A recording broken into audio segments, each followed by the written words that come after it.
I went to church when I was a little girl. There was something in me, even from the time I was young, of a yearning for a relationship with Mother Mary. Yeah. But I became jaded. We use every excuse we can to leave the church, and that was enough for me. You were diagnosed with a rare form of cancer. Jordan and I went, sat down, and I noticed he seemed very nervous. And he said, we found out that actually you only have 10 months to live. God's like, okay, you haven't been loving yourself the way you might. I'm going to give you cancer. I said, if you see it in your heart to have me live again, I promise I'll speak publicly. So when I went first into the Protestant church, I looked for Mother Mary there, and she wasn't there. Mother Mary, she sustains me. I didn't know that I was always praying to her, but now I do know. So I'm grateful that he gave me cancer to wake me up.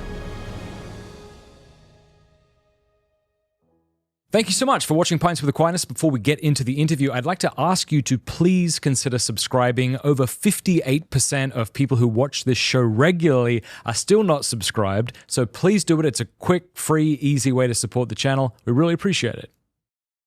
Tammy Peterson, thank you so much for coming all the way out here. Hey, it's my pleasure. Do you travel a lot? Yes, pretty constantly. I don't know if I ever want to travel again, but it might be just because I have young kids. Maybe when they're older, my wife and I will travel. Right. I'm a grandmother, so, and I trust my kids to take care of their kids. Yeah. As long as I go to see them regularly. And when I was probably 15 to 18 years old, I had this dream of having a baby and traveling around in a van with my baby. I guess my husband's my baby. We should point out, just so it's not awkward, that my wife and your husband are sitting behind you. And they're welcome to do this whenever you make a salient point that they would like to congratulate. Yeah.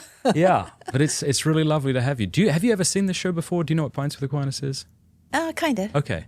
Yeah. So it's really casual. I just wanted to chat with you. And I heard you give very challenging questions. Not really. Not really. If I did that, That's all right. I'm just teasing. If I did that, people would be on the defensive and we wouldn't be able to get to the heart of things. That's right.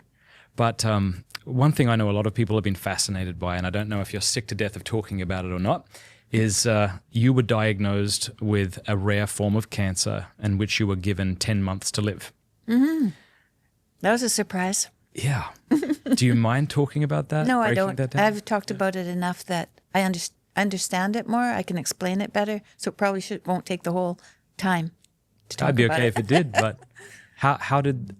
I guess what symptoms were you seeing and what was it like being given? I hardly had any symptoms. In fact, they had first diagnosed me with renal cell carcinoma, and that was just, I had been traveling with my sister to Croatia to walk, and so I walked for 10 days, and when I came back, 2 weeks later, I had a terrible fever, and my digestion just went wild, and my fever went away, but the digestion never got better. So I thought, well, I guess...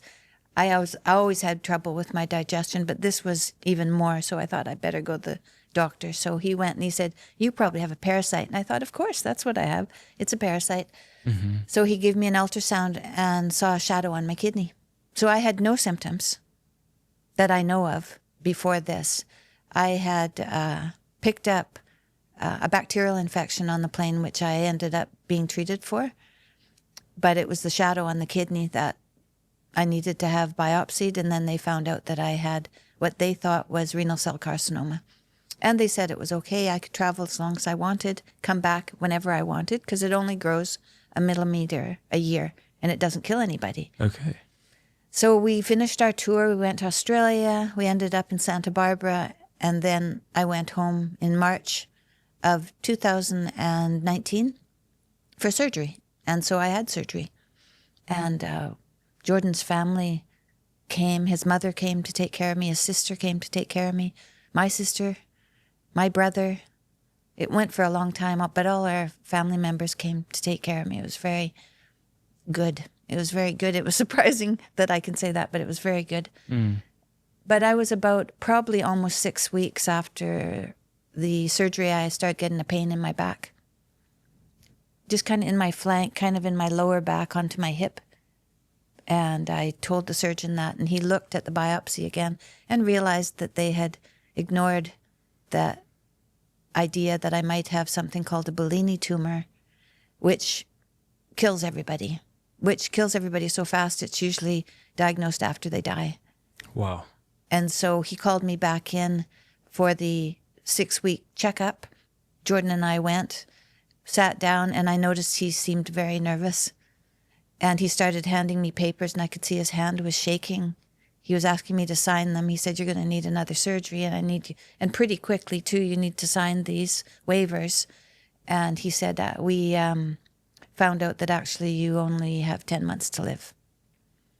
And Oh my gosh. and I thought, the first thing I thought was, my mom died of dementia by the time she was 20 or 74. She had 20 years of it. So really, she died in a way when she was in her 50s because she lost her ability to speak very early on. Her sister died of lung cancer earlier than her, and so did her brother. And then her other sister died of Lou Gehrig's about the same time. So they're all dead, really, by the time they were 70.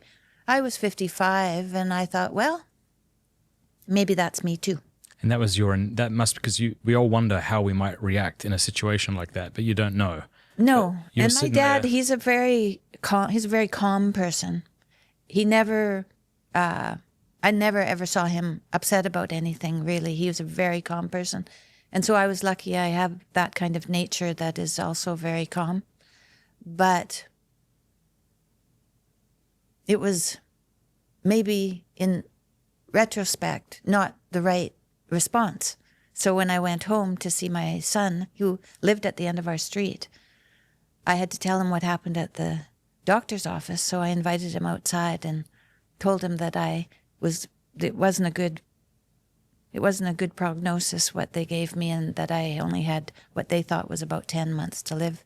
And he looked at me, and there was really horror on his face, and deep grief on his face that I had never seen from him to me, All the love, I feel now that all the love that I had given to him through his life, and we'd always had a very good relationship, Julian and I. We never had any trouble in our relationship. There was no, I was pretty rebellious to my parents. There was none of that from him. So it was a pretty easy flow of love between the two of us. And when he looked back at me with such loss in his eyes, I felt worthy, that like I'd never felt before. So I thought, well, that's pretty amazing when you have a child. That love that they give you comes back to you. It does come back to you, whether you have the moment that I had or not. That love is there, coming back to you all the time. If you can be aware of it, it's there. And I was acutely aware of it then, and I felt whatever was holding me down, I felt it leave.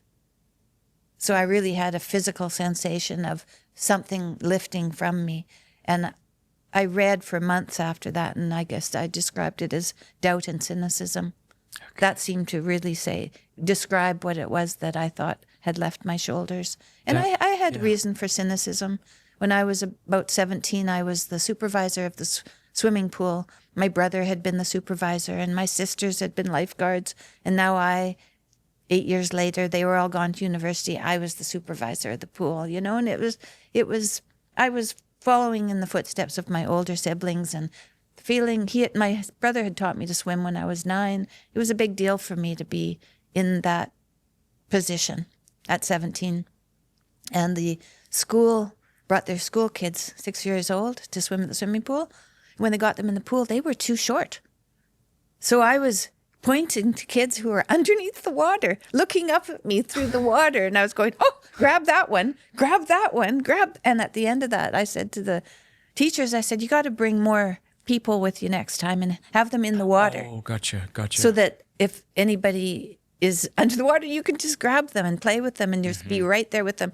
And I'll make sure nobody's under the water. But I said, that was way too scary, So the next week they showed up and they didn't bring anybody. So I locked the door. I said, no, you can't come in. It's not safe. So then the town council, the mayor and the town council called me to a meeting. And they told me, like, what do you think you're doing, kid? You can't close the swimming pool. Who do you think you are? And I was like, well, I couldn't see any other way to deal with that except for to ask for more help. And when they didn't bring help, I didn't feel it was safe. And I thought it was my decision to make. And they said, well, we'd like you to just run the pool and to let the people come in the pool who want to come in the pool. And I said, well, if you write that down for me and sign it, then I can rest assured that it's your responsibility and not my responsibility. And that'll work. And one of them, who was a farmer, whose farm my mom and I went out to pluck chickens from, and he was on my dad's curling team sometimes. This is a tiny little town where everybody knows everybody. The mayor was the plumber in town, and my dad knew him too. And so I knew all of these people. They were friends and of the family. I knew their families. I knew their children and everything. And he said that I would let a kid drown to spite him. And I was 17. I was shocked. In this meeting, he said that? Yeah, in the meeting. I was so shocked. And I said, well, I quit. I can't work for somebody who thinks that. I didn't know what to do. I didn't know. What I might have done was just stood my ground and said, that first of all, that's ridiculous. And I'm going to run it the way I think I should run it. And you can decide what to do with that. If I would have had maybe more support on my end, but I didn't. So in my 17-year-old wisdom, I just quit my job. And then very, very soon after that, the college hired me to water plants in the greenhouse, which was way less troublesome and just as wonderful because plants are happy for the sun, and I was happy to give them. And if you drown them, it's not as bad. That's right. So I ended up having cynicism for authority after that. I see. Yeah. Any negative beliefs about yourself through that experience? That's a pretty bold thing, actually, for a 17-year-old to do. I mean, you could have cried, you could have run away, you could have cowered, but the fact that you could say, no, I quit, shows some kind of backbone. But maybe, yeah, in one way or another, right? Now, in my older years, I think, no, you stand your ground. So even more, I think now you stand your ground. Right. If you feel that what you're doing is right, then you hold still. You hold still and see what happens. All right, so this is really interesting because you're saying 17 is kind of when this cynicism maybe rushed in. And then how did that develop? And what was it about Julian's look that had it lift? Right. Well, I didn't vote for quite a few years. I really put a damper on my authority figures. I didn't have a lot of hope for the politicians to set things right or anything. I was really jaded. I became jaded.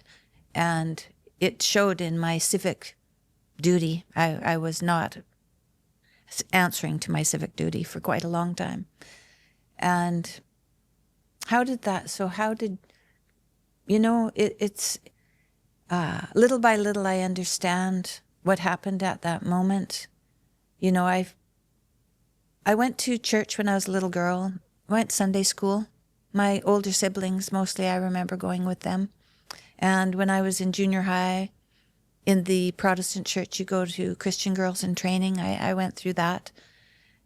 It was Explorers, and then in high school, it's Christian Girls in Training. And my sister was she was 4 years older than me. So when she was finishing and graduating from her Christian Girls in Training program, I was just beginning. And she was 17 when she left home, because she was a December baby. And when we left home, we went 350 miles away because we were in a tiny little town in northern Alberta, and we had to go to Edmonton, which was a 6-hour drive south. So when you left home, you left home. Mm-hmm. And so my brother and sister had left home, and now my last sister was at the end of her last semester in high school. And the CGIT leader didn't want to let her graduate because she had finished her work early and got a summer job instead of going to CGIT right to the moment of graduation. So she was thinking it was questionable whether my sister should graduate or not. And my mother was completely incensed. She just was it was outraged that wasn't happening. And there was a mother-daughter dinner, and she sent me as the mother. Instead of her, she wouldn't go. So I was only about 12 or 13, and I was pretty confused by all of the trouble.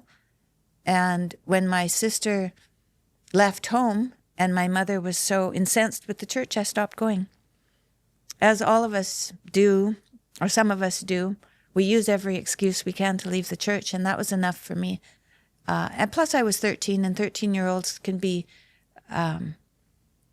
pretty skeptical of things, authority, for one thing.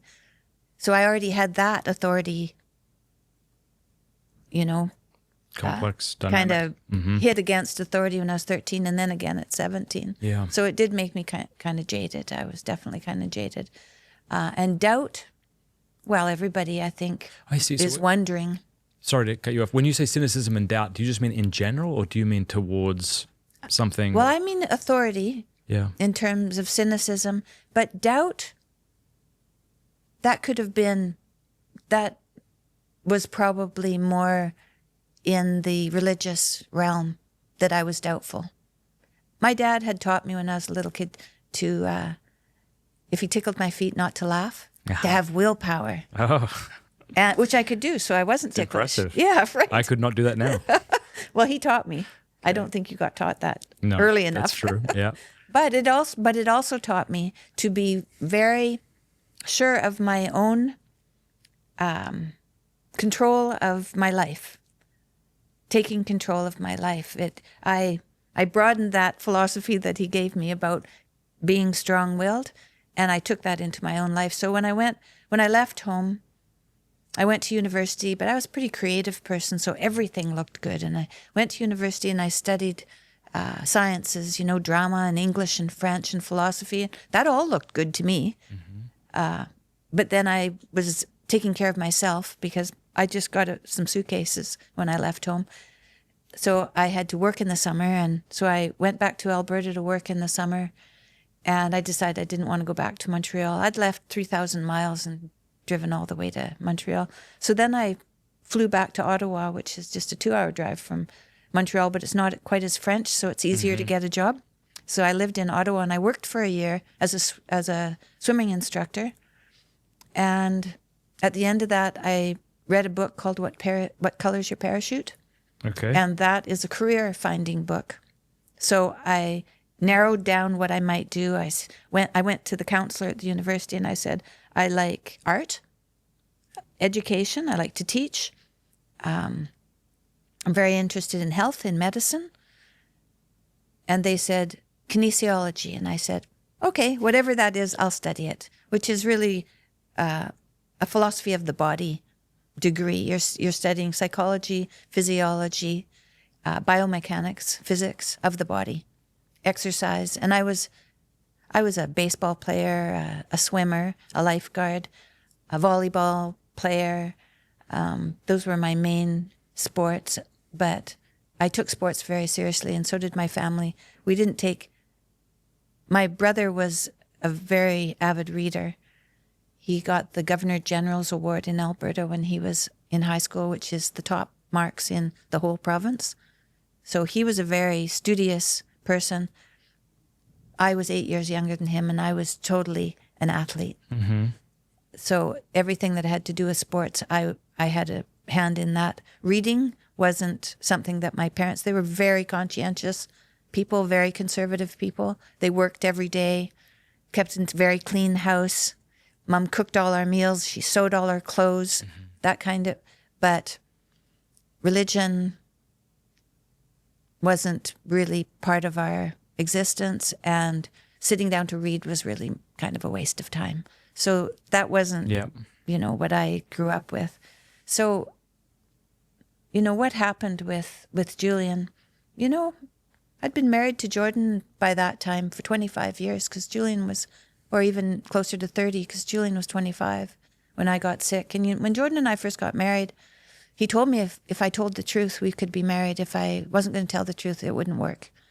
And I took what he said seriously, and I thought about that for a number of months while I finished my university degree, and came back and I said I'd decided that I was going to tell the complete, honest truth as far as I could, and that we could get married. And so we did, and we got married. Yeah, I just want to understand how this happened. So he didn't. When did he tell this to you, and when did he propose to you? Because presumably it wasn't at the same moment. Well, will you marry me? Also, you're going to need to.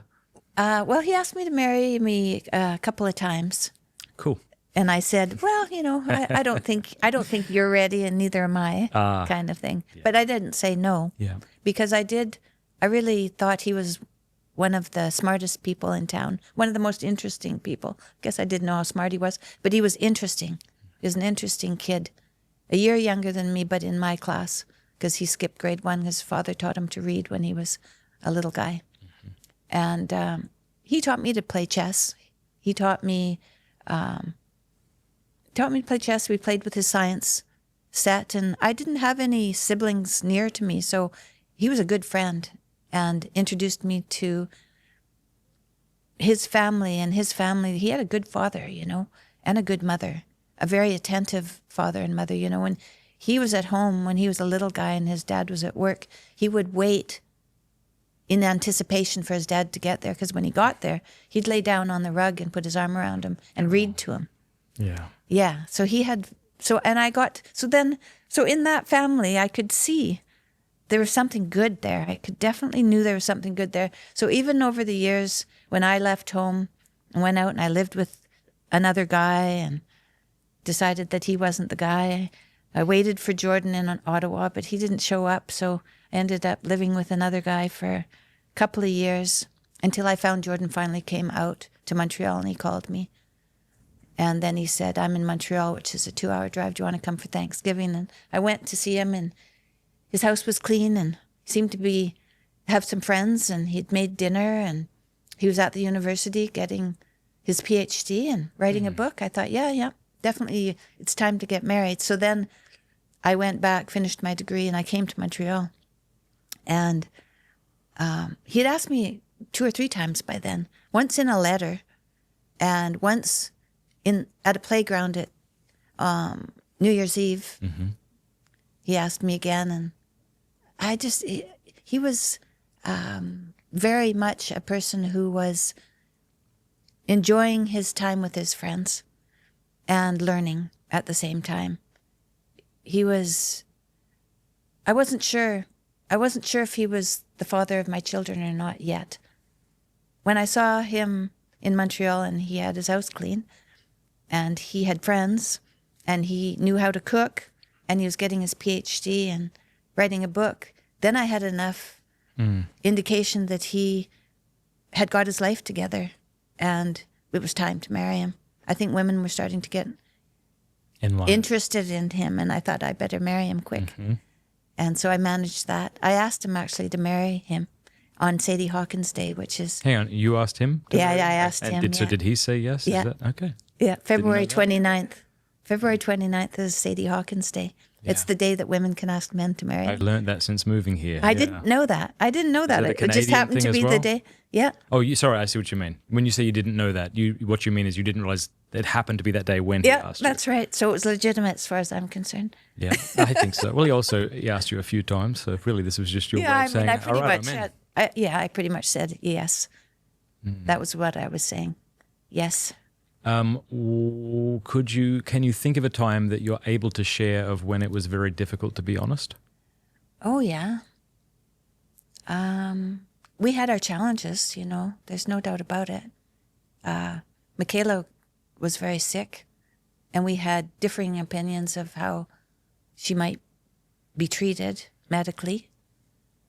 That was hard. We had to make a deal that we wouldn't talk about her health after 9 at night so that we could sleep, because she was pretty sick, and that can take over your marriage completely. So we managed to skate by that because we weren't always in agreement. There was a lot to discuss, and what had happened was so catastrophic. She was diagnosed with 38 affected joints. Everywhere except her spine was affected by arthritis.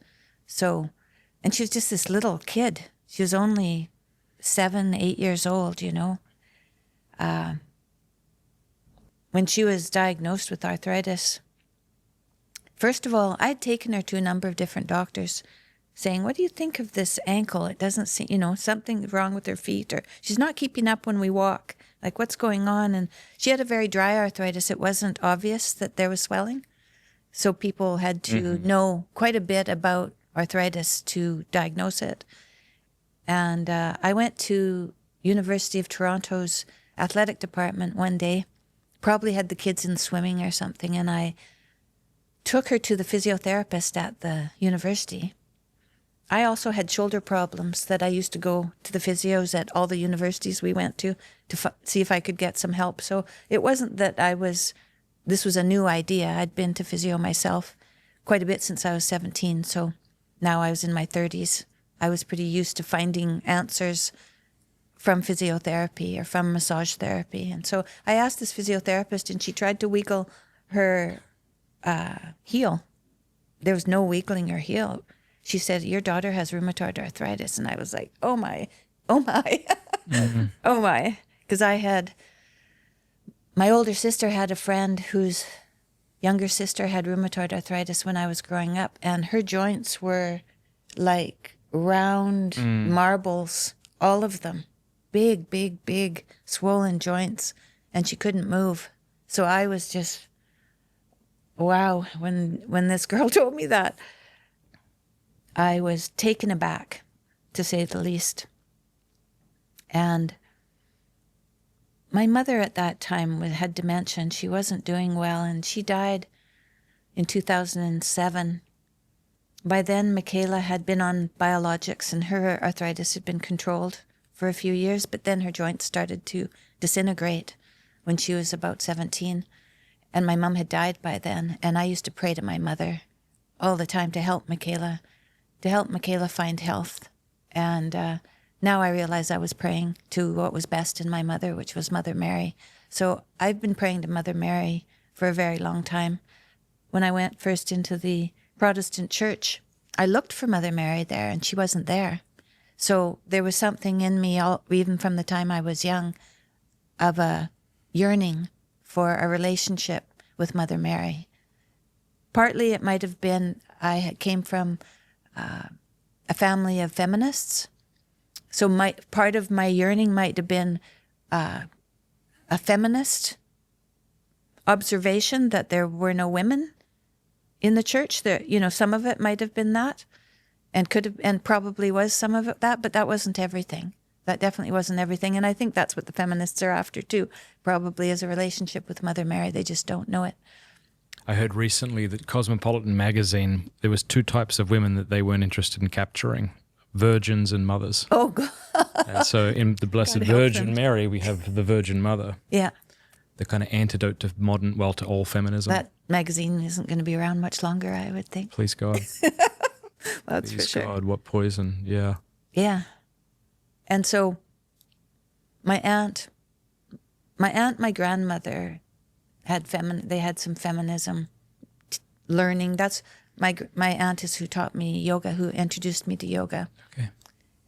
And she was a school teacher. She taught math to grade 9s and had 2 daughters of her own. She married an older man who never ever thought he'd have children, but she had children, and he was a lovely, playful father. I really loved my Uncle Rolly. He was a Swedish, he was a lot of fun. I loved him a lot. But my aunt and my mother suffered from resentment, and I didn't know why, but they were kind of resentful. So resentment kind of goes along with distrust. Okay. Right? So as a little kid, it seemed like my mom didn't really trust my dad. Okay. And I didn't know why. I loved my dad. She couldn't give herself over to him. And No. resentment is, what is that? Well, that's a self-serving sin, that one. I mean, they all are, right? But resentment is as well. What about me? What about me? You know what? Everything that you're doing is not helpful to me. So it's all a reflection back to yourself, which is really hard on a person to always be reflecting back to themselves, because it causes a lot of anxiety and depression to always be thinking of yourself. I was just in confession this morning, repenting of resentment, so it's interesting to have this conversation. Uh-huh. And it has to do with a certain level of suffering in our life. And suffering sucks, and resenting is a great way to make it worse. Yes, that's right. Resentment, when Jordan was sick, when we were sick, and Jordan was away, he was in another country, and I had just got out of the hospital, so I didn't go. I was at home. And my daughter had taken him. My daughter and her husband had taken him for treatment. And I was finding I was resentful towards my daughter, and I did not want to be resentful towards my daughter. So I was spending every day walking and asking God to take this resentment from me. But I was also reading, doing a lot of self-reflection. And I read something of look for a personality trait that is 30 words long and describe everything that is positive about your daughter. So I wrote down every positive personality trait she had, and she had many. And my resentment was just one thing. And it was just it was so small an issue. And that's the thing about resentment. It's a very specific thing. It's not a broad look at a whole person. It's a very narrow look at a person. And so with outlining who she was in a more broad sense made me realize what a tiny bit of reality I was focusing on. And it was a lot. And then after that, not too long, I was able to not have resentful thoughts about it. And when everybody was back together again, my relationship with her just flourished more and more and more. And so I was able to overcome that, thank the Lord, because I had enough trouble going on. I'd nearly died. My husband was nearly dying. And now I was going to be resentful to my daughter. Well, so that was going to, it was like, I didn't need that. Yeah. I didn't need that. I needed support, and I needed to support because we needed to support one another to get through this. So, yeah, it was not a good choice, that resentment. And it is a choice. It's just hard to understand. I think it's helpful too to sort of be curious about why it is you feel the way that you do, as opposed to immediately scolding yourself for it, which is, I'm sure, what you did. Yeah, like awareness, right? What is this? Where is this coming from? What is this part of me? That's a beautiful thing, awareness. Yeah. To be aware of, and you're in an argument with your husband, and you say something, and it's to hurt the other person. 100%. And to become aware of that. And then to sit there and say, I said something that wasn't right. I don't understand why I said it. Yeah. But just admitting that you're aware of it is the first. I remember saying that to someone once. I'm like, how you say something to your wife and you do it to hurt her? And he's like, why would you do that? I'm like, now I feel very alone. But then I thought, you're either a saint or you're not very self-reflective. Because I don't know any human being who doesn't understand that experience of trying to hurt someone you love and not knowing why you're trying to do that. Oh, yeah, for sure. Getting one up on them. Yes. And we call it that, too. One of the things I think people have benefited so much from you and Jordan Michaela is your willingness to be vulnerable, which must be brutal, especially as more and more people get to know you, because it turns out that if people online have a choice between sympathy and driving the knife in, they almost always choose that. So there are those that drive the knife in, that's for sure, but I think they suffer more than I do for that. Yes. Because I kind of try to look at, turn it around to see where they're suffering. Like, why would you say something like that? You must be hurting terribly to say something like that. But has that been a conscious choice for all y'all to be vulnerable about your struggles? Yeah. I want to tell you about some amazing coffee we were sent recently. It was from 7 Weeks Coffee, which is America's pro-life coffee company. They are on a mission to fund the pro-life movement, one cup of coffee at a time. The reason they're called 7 Weeks Coffee is because it's at 7 weeks that a baby is the size of a coffee bean. And it's the same time a heartbeat is clearly detected on an ultrasound. They donate 10% of every sale to support pregnancy care centers across the country. And they've raised over $900,000 for these centers and have saved thousands of lives. Now, let me tell you about the coffee, because, it's one thing to have a great mission, but is the coffee any good? And I can assure you that it is excellent. I had a cup this morning. My wife and I both love it. It's mold-free, pesticide-free, shade-grown, low acid. It's organically farmed. It truly checks all the boxes. So go to 7weekscoffee.com and save 15% forever when you subscribe. Plus, exclusively for my listeners, use the promo code MATT for an extra 10% off your first order. That's a 25% total savings on your first order plus your free gift. Remember, your order will directly help support a network of over 1,000 pro-life organizations across the US. 7weekscoffee.com. Yeah, that was a conscious And were there choice. times in the beginning where you wanted to maybe put some, hey, let's just go easy? There's moments. Yeah. There's moments. So when I was very sick, I prayed to God that if he saw it in his heart that I was going to live, I promised I'd speak publicly. So that was when I said that and I lived.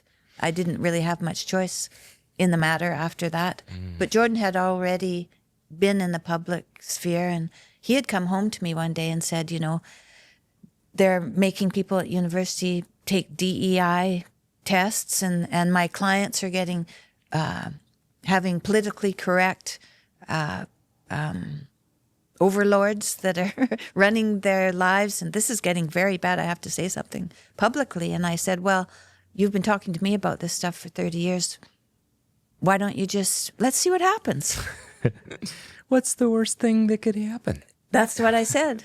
Yeah. And actually, it was stressful at the beginning that I thought maybe somebody might break my windows or something, but nobody did. Yeah. They tipped over my garbage cans, but that was just some, teenager, some lost teenager. I ran out on the sidewalk and yelled, "God be with you." Oh. I don't know what she thought of that, but Well, that luckily, was nice. That was luckily I kind. was sitting on the porch praying, so Yeah, you could I was have in the said right something frame much of worse. mind. I was in the right frame of mind. So when you're talking about resentment, you're talking, when you say this lifted, when Julian looked at you, resentment towards people in general, or just this spirit of resentment that permeated like the clouds sort of lifted? Whatever was holding me down, Come on. whatever Love was holding me down lifted off. And then I was absolutely filled with gratitude. Wow. Yeah, and I said to him, Julian, the doctor doesn't know when I'm going to die. What an idiot. God knows when I'm going to die. Amen. And I said, it's not up to me, because I also thought I could decide if I was going to, I accepted it in the office like it was up to me to accept. Yeah. Like it's not up to me. It's up to God. You can give me whatever information you want, Yeah. but it's not up to me to have judgment on it. Yeah. So, okay. So then how did you go about living the next 10 months of your life? Well, I was very fortunate. My Catholic friend brought me a rosary in the hospital. Had you ever seen one or prayed one before? No, I'd seen them before. I don't know where, but after I was sick and better, my cousin, who doesn't talk to me because of our traveling around and what we're talking about now, she's suffering from some misapprehension about what we're talking about, probably. But anyway, she sent me a rosary that had belonged to my great-grandmother because we were Catholic. Okay. In Poland. Oh, I see. And so your parents... My grandmother married was a Catholic. Protestant, and Okay. she gave up being Catholic Gotcha. to marry him. Yeah. But I didn't know that. Yeah. So I didn't know that. In fact, my parents didn't baptize us. My grandmother did. I think she came to visit and saw... Being a Catholic, even though she'd changed her religion, she was a Catholic. She saw all 4 of these kids not baptized at all, and she took us to church, the Protestant church, and had us all baptized. Okay. I think when my parents were golfing or something. Let's get it done quick. Let's get it done while they're not around. But so I knew I was baptized, but I was the youngest, so I didn't know that story until after I was sick. My brother and sister told me that my grandmother had baptized us, and I thought, oh, wow, like that's news to me. I had no idea. And then when I hurt my back and I couldn't come here last May, I'd been talking to the priest who had taken me through the catechism, and I told him that my back was out. I didn't know why. I couldn't walk or anything. My daughter was having some relationship trouble, and my husband was on tour and feeling very sick. He said, why don't you call my priest friend in Newfoundland? He said, he's a good friend of mine. Why don't you call him? So I call him. He's this Mexican priest in Newfoundland wearing his priest outfit and a down-filled jacket over top. Okay. And he says, God sent me here. I don't know for how long. It's very cold. It's very funny. But he started to pray in Spanish. I couldn't understand what he was saying, but I was listening to him. And then he said to me, your grandmother's with you. He said, are you close to your grandmother? I said, well, I'm close to both my grandmothers. My Dad's mom played the organ in the church, and my other grandmother sung in the choir in church. They were both in Protestant churches. And I loved them both, And he said, well, she had short hair. And I'm like, well, they both had short hair, but thank you for that. But then I called my sister and I said, who baptized us? And she said, my mother's mom. And I'm like, oh, yeah, the one who left Catholicism is with me now that I've become a Catholic. Isn't that cool? It's like I've mended a past. And I find that very helpful because I did love my grandmothers. And I think there's power in that healing. If you can heal things, if you can heal family troubles, if you can heal resentment, that what might have been something in your family. I found out my mom died in 2007. My grandmother died at 98, sometime after that. And when she died, she said, you have to protect the children. And we thought, what does that mean? Turned out that my grandfather, who died at 56 from colon cancer, so he wasn't a healthy guy. He was a farmer, but not a very good one. He was more of an artist, but they were in poverty, and so he was just not in a situation that he could handle. And I've heard since that he was abusive to my grandmother and to the girls. And so my grandma said she came home one day and my mom was on the back quarter in the forest. So something had happened at home and she'd kind of run away and was hiding. I'm sorry. Yeah. And so that's why she didn't trust men, probably. Right. And that's why they both had resentment towards men. Yes. But I had no idea of that. None of us did. And so there's going to be these kind of things that happen in our histories that we're not aware of. And it took me till I was 60 to find out what that was. And it was worth finding out. And I think God just allowed that to happen, that I was able to, I wanted, I guess, to know. I wanted to heal from that.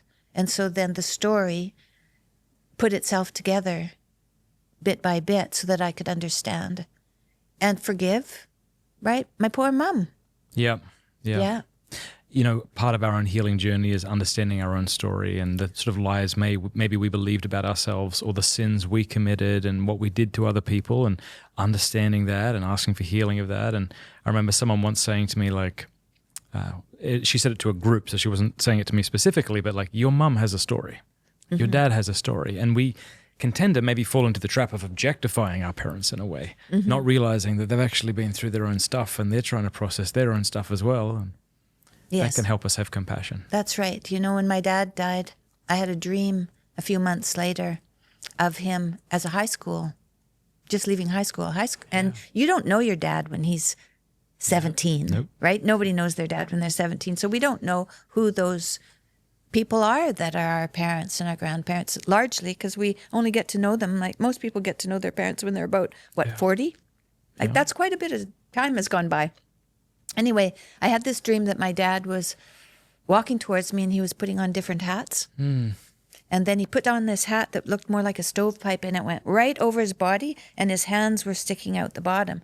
And I looked at him and I went, oh, my dad has taken on he's no longer a boy. He's a man who has offered himself to society. And as a father, he's become a father and a member of society, a man who is caring for his children. And he's put himself in that position and he has let go of his childhood. He's no longer a child. So I was able to thank him. And then I thought of my children who are in their 30s and are married and are having children. And I could thank them too, because realizing my kids are no longer children either. They're mothers and fathers. And they're providing for their children and loving their children, making a house for their children and a home for them. And I can be grateful to them. So I called them both and told them how grateful I am for them taking on the role of adult. Because when does a young man and young women, they say, oh, there's no good men out there. And I think, what do young women mean by that? we just went to see Snow White and the Seven Dwarfs last night. What was that like? Well, they had the dwarfs in it because they weren't going to. So they had the dwarfs in it, which is the best part. Hi Ho, Hi Ho has got to be the best song ever. They added a bunch of songs that weren't very memorable, but they had a couple of the old songs that we knew from when we were children and the movie just came out. But I was reading the Brother Grimm's Snow White story afterwards just to see how much of the story they adhered to. And in the Grimm's fairy tale, the wicked queen, because she's the stepmother, and the king goes off and she's in control and she wants to kill Snow White because she's second fairest in the land now and she wants to be first fairest in the land. So she's going to kill Snow White. And so the huntsman takes her out, and they had that in there. But it was also kind of, the whole movie was easy to watch. It wasn't scary like I remember the story when I was a little kid. So they smoothed it over so that no one would be scared, which is not the story. No. That's not the story. And the other thing that was very interesting is they did portray the dwarves, and she did go out and find the house and make friends with the dwarves, and all of that was the same. But at the very end, the prince is supposed to come, and they're supposed to get married and live happily ever after. That's what it's like in the Grimm's fairy tale. But this one, it was interesting. So Snow White comes back to the castle and faces the queen. It's not the prince, it's her, right? Yeah. So she faces the queen. The prince-like character is actually one of the bandits in the forest who runs a coterie of diverse merry men. So he is supposed to be the protagonist, but he's not given a complete role. So it's very interesting because at the end, when Snow White meets the queen, the dwarves are there, and they're not supposed to be there. Mm-hmm. They wouldn't have been there. They would have been left in the forest. So the dwarves are there, and so is this this bandit who isn't.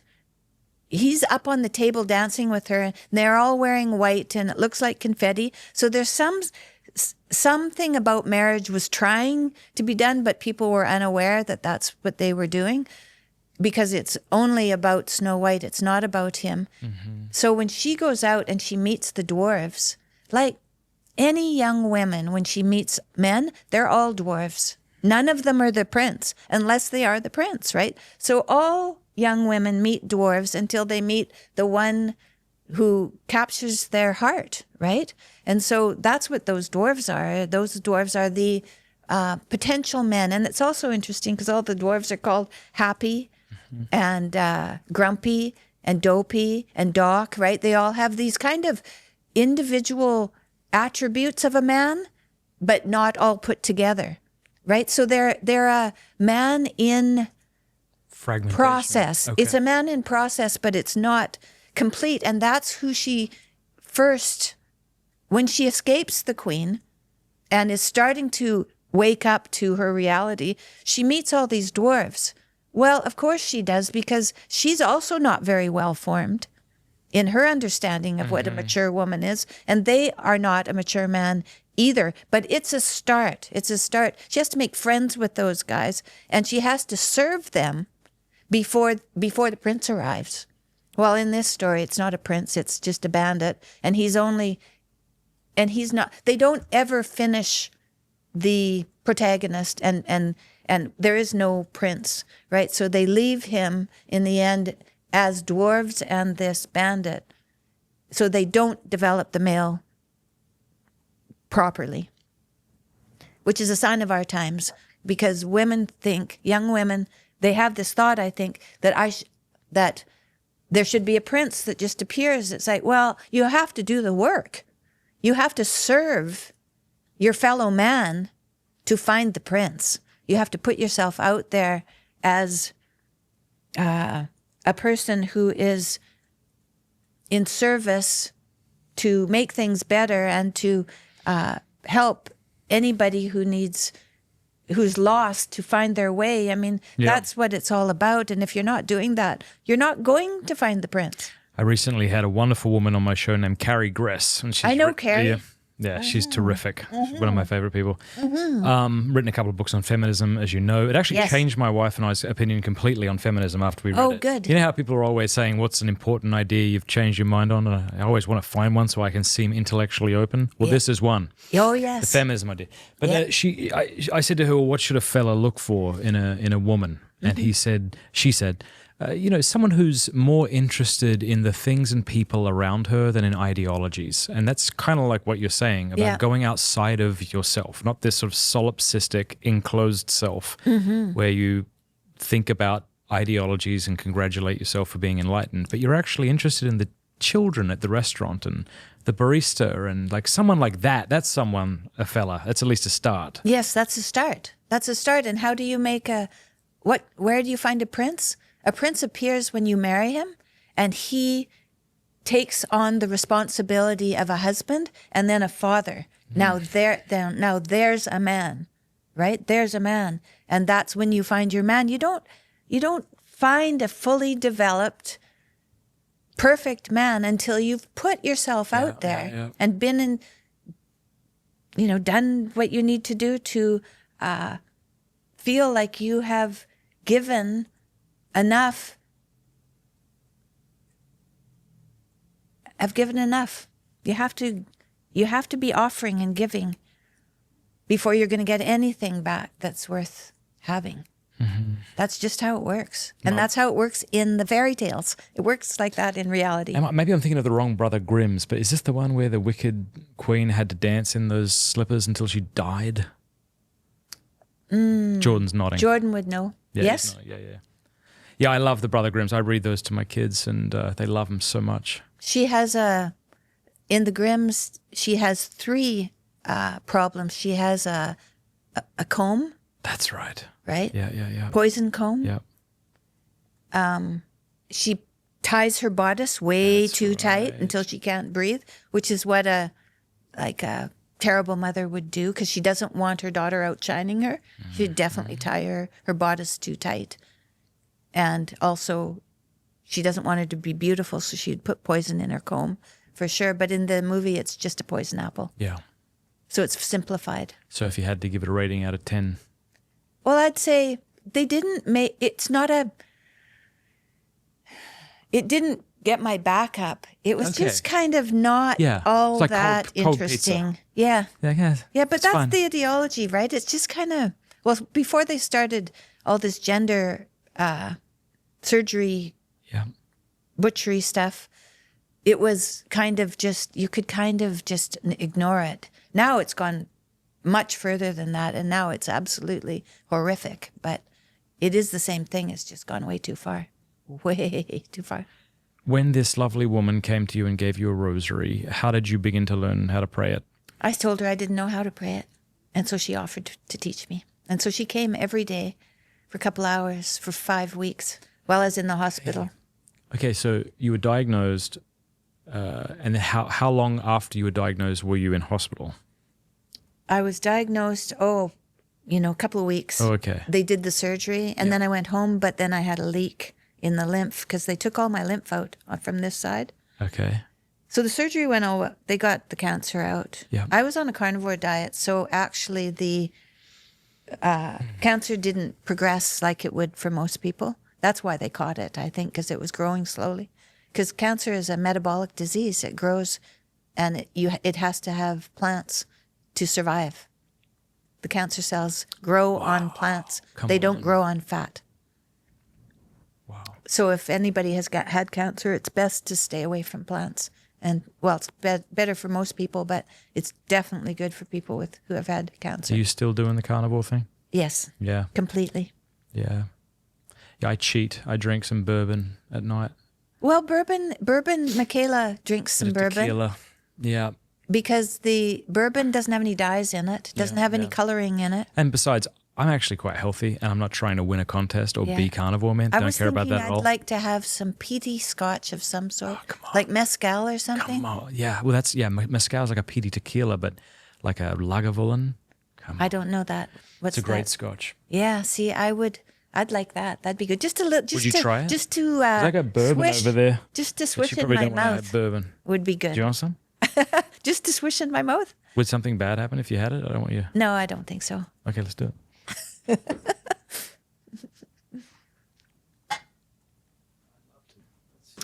I thought we were supposed to have a pint, but we're not going to have a pint of bourbon, are we?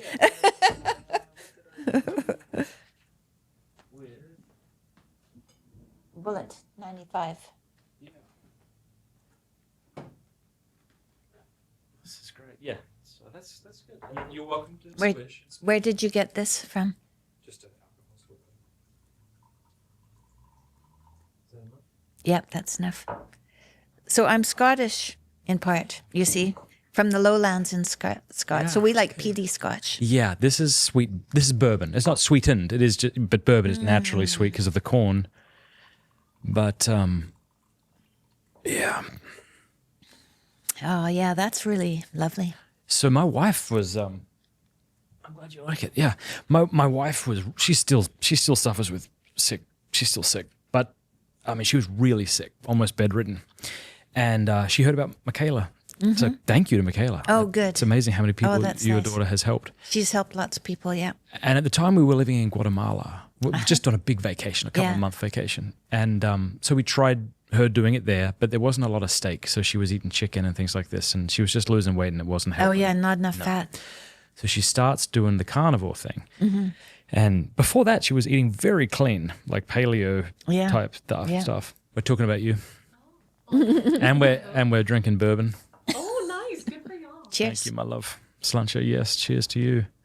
And anyway, so she started to lose weight, which was not good because she's already thin. I don't need her losing weight. And I was afraid. Right. But she kept eating meat. And then within about 2 months, I remember laying with her in the bed and I put my hand on her leg and I went, bloody hell, you're getting muscle somehow. And she wasn't working out.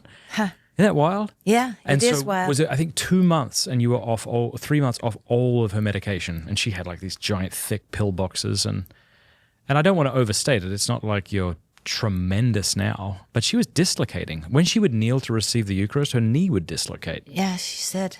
That's not good. No, it's not good. Not your That's first just choice. not good. You don't want that. No, but I've been on this diet for nearly 8 years. Wow. And You're not dead. I'm not dead. First of all, I'm not dead. Plus, I'm better than I was. But it's taken this 8 years to figure it all out. So don't give up. If you're anything like me, you sometimes reach the end of summer feeling a little spiritually drained and in need of rest. That's why I'm excited to tell you about St. Michael's Lent with Exodus 90. Rooted in an ancient tradition practiced by St. Francis of Assisi, this 40-day journey was born out of his deep devotion to St. Michael the Archangel. In fact, it was during this practice that St. Francis received the stigmata, a profound moment of grace and transformation. Join Exodus 90 in bringing back this ancient tradition, a chance to break away from distraction, reconnect with prayer, and fortify your faith. This year, they're diving into the letters of St. Paul to help us see beyond the material world and enter into the reality of the spiritual battle we're living in. So, men, if you've been feeling the call to go deeper, to live with greater freedom, discipline, and purpose, join Father Innocent and Father Angelus of the Franciscan Friars of the Renewal as they lead us through St. Michael's Lent starting August 15th. Be a part of reviving this ancient tradition in the Church and rally with brothers from around the world to follow the example of St. Francis and St. Michael. Go to exodus90.com/Matt to find out more information. Join us on August 15th for St. Michael's Lent and get ready to fight the good fight. That's exodus90.com/Matt. There's more to figure out still. There's other things like parasites Yeah. and amoebas and I just, don't you get so overwhelmed? those are by the only whole in thing? Africa. Yeah, no, we have them too. We have them too, and you have to get rid of them one at a time in a certain order. So you have to have somebody to deal. Well, who- if you know who someone- knows how to do that. Let her know. Yeah, 'Cause I'm that'd be good. going to hook her Please up do. with those people. But it's funny, like when we were dating, my wife and I'm sure same thing with you and Jordan. If someone had said one day, like, all you'll eat is steak, and you'd be like, Yeah. and vegetables. Oh, yeah. You'd be like, no. No. But vitamins? No, just steak. Oh, I'm going to die. Yeah, Isn't that right. wild? But when I was a teenager, if my mom and dad went away for the weekend, I would just eat steak the whole time they Would were you? gone. Okay. Yeah, so I liked meat. And Michaela, she used to just, when she was a little kid, we were in a restaurant, we'd just give her a bone. She'd just chew on the bone Come on. while Yeah. we were sitting in the restaurant. We could have just given her meat. Yeah. And that's what she gives her little kids, and they're as dynamic as any other child. So it does seem that we have, over the last 10,000 years, lost our way. Yeah. It's a long time, so it was hard to realize. But I took her to lots of naturopaths trying to figure out her problems. We gave her a panel. You can get a panel done of IgG food sensitivity testing, and Yeah, we everything did looked that. red. Yeah. And we thought, everything? Did we do that to you? Everything's red? Yeah, good. We got to get her and Michaela in touch because Cameron is a specimen all to herself for all the stuff she's dealt with. Yeah. Yeah, well, there are thousands Beautiful of people specimen. on Michaela's Lion Diet website with testimonials, all kinds of people. What's so hard is there's not one story. There's a bazillion stories and they all seem so different and complicated. So you'll read someone's story and you go, it's not exactly like me. It's not exactly what I'm struggling with. Yeah, but we never thought. So first of all, it was, I had arthritis in my hands and in my knees, so I couldn't go up and downstairs, and I couldn't even put barrettes in or hold my husband's hand. I was not able to do things or go anywhere. I was really in a rough spot when I went on the carnivore diet. But that's not all the problem I had, right? I had irritable bowel. Yep. I had this arm when I did back crawl. I'd swim like this and like this because I couldn't lift this arm anymore. So I couldn't ride my bike or throw a ball or swim, front crawl or back crawl. I could practically not even swim, just swim in circles because this arm wasn't working anymore. And like not long after that, it was fine. And I'd had the bicep, what they told me was bicep tendonitis, which I was always going to the physiotherapists in all the universities for. It's gone. So whatever inflammation I had in this shoulder, no matter what exercises I did, I gave up sugar for a while. That didn't work. I gave up meat for a while. That didn't work. It was only when I gave up all the plants that it healed. So I had quite a few different things going on, which I never even thought it would. I wasn't even worried about those things. I was more worried that I couldn't get around. So I went on the diet. What's your arthritis like? It's gone. As long as I don't cheat. And you My notice, eh? my knees hardly ever hurt, ever, no matter what I do. But my thumbs, because they're such little joints, I think, if I eat something I shouldn't, they'll tell me. So I can't really cheat. Yeah. No, not and be comfortable. I can cheat, but I won't be comfortable. Yeah. Do you miss anything? Well, I've started drinking espresso. Yeah. That's a nice thing to have. I like, like peaty scotch. I like things that have a very distinct flavor. I like that. So I miss those kind of things. But no, not really, because you stop craving them. So It's true, isn't the it? missing is more maybe So much of- context related. So much of it's routine. If you wake up every morning and have a muffin, say, Yeah. then the idea of not having a muffin in the Oh, morning I think of is... cinnamon buns. I liked cinnamon Did you? buns. Yeah. I like cinnamon. But my daughter is developing honey taffy. It's only made of honey Okay. and salt. And they're thinking maybe they might put cinnamon in it. And I thought, well, that would be good. And would you have that? Yeah, I could have that. I seem to be able to eat sugar, but I shouldn't eat chocolate. There's, I think, too many. There can be mold in chocolate. There can be mold in coffee, too. So it's a bit tricky. I'm not as sensitive as some people, though. But some people are so sensitive that even that amount of mold will, cause them grief. And it's good to know that anyway. How did you finally, or maybe you're not finally healed? I don't really know your story, but was Pretty there healed. Pretty healed. with the leak? this. That stuff is what I mean. Oh, So- yeah. No, I was starting to think, 'Cause they're telling they'll you- put me back together. They'll put a shunt like from my belly up to my heart or something. And they'll, I said to Jordan, because I was not well and I was really down to 80 pounds. Like I had no bum, no breasts. My shoulder blades just stuck straight out. I could see all my ribs. I was like, oh, this is what starving to death looks like.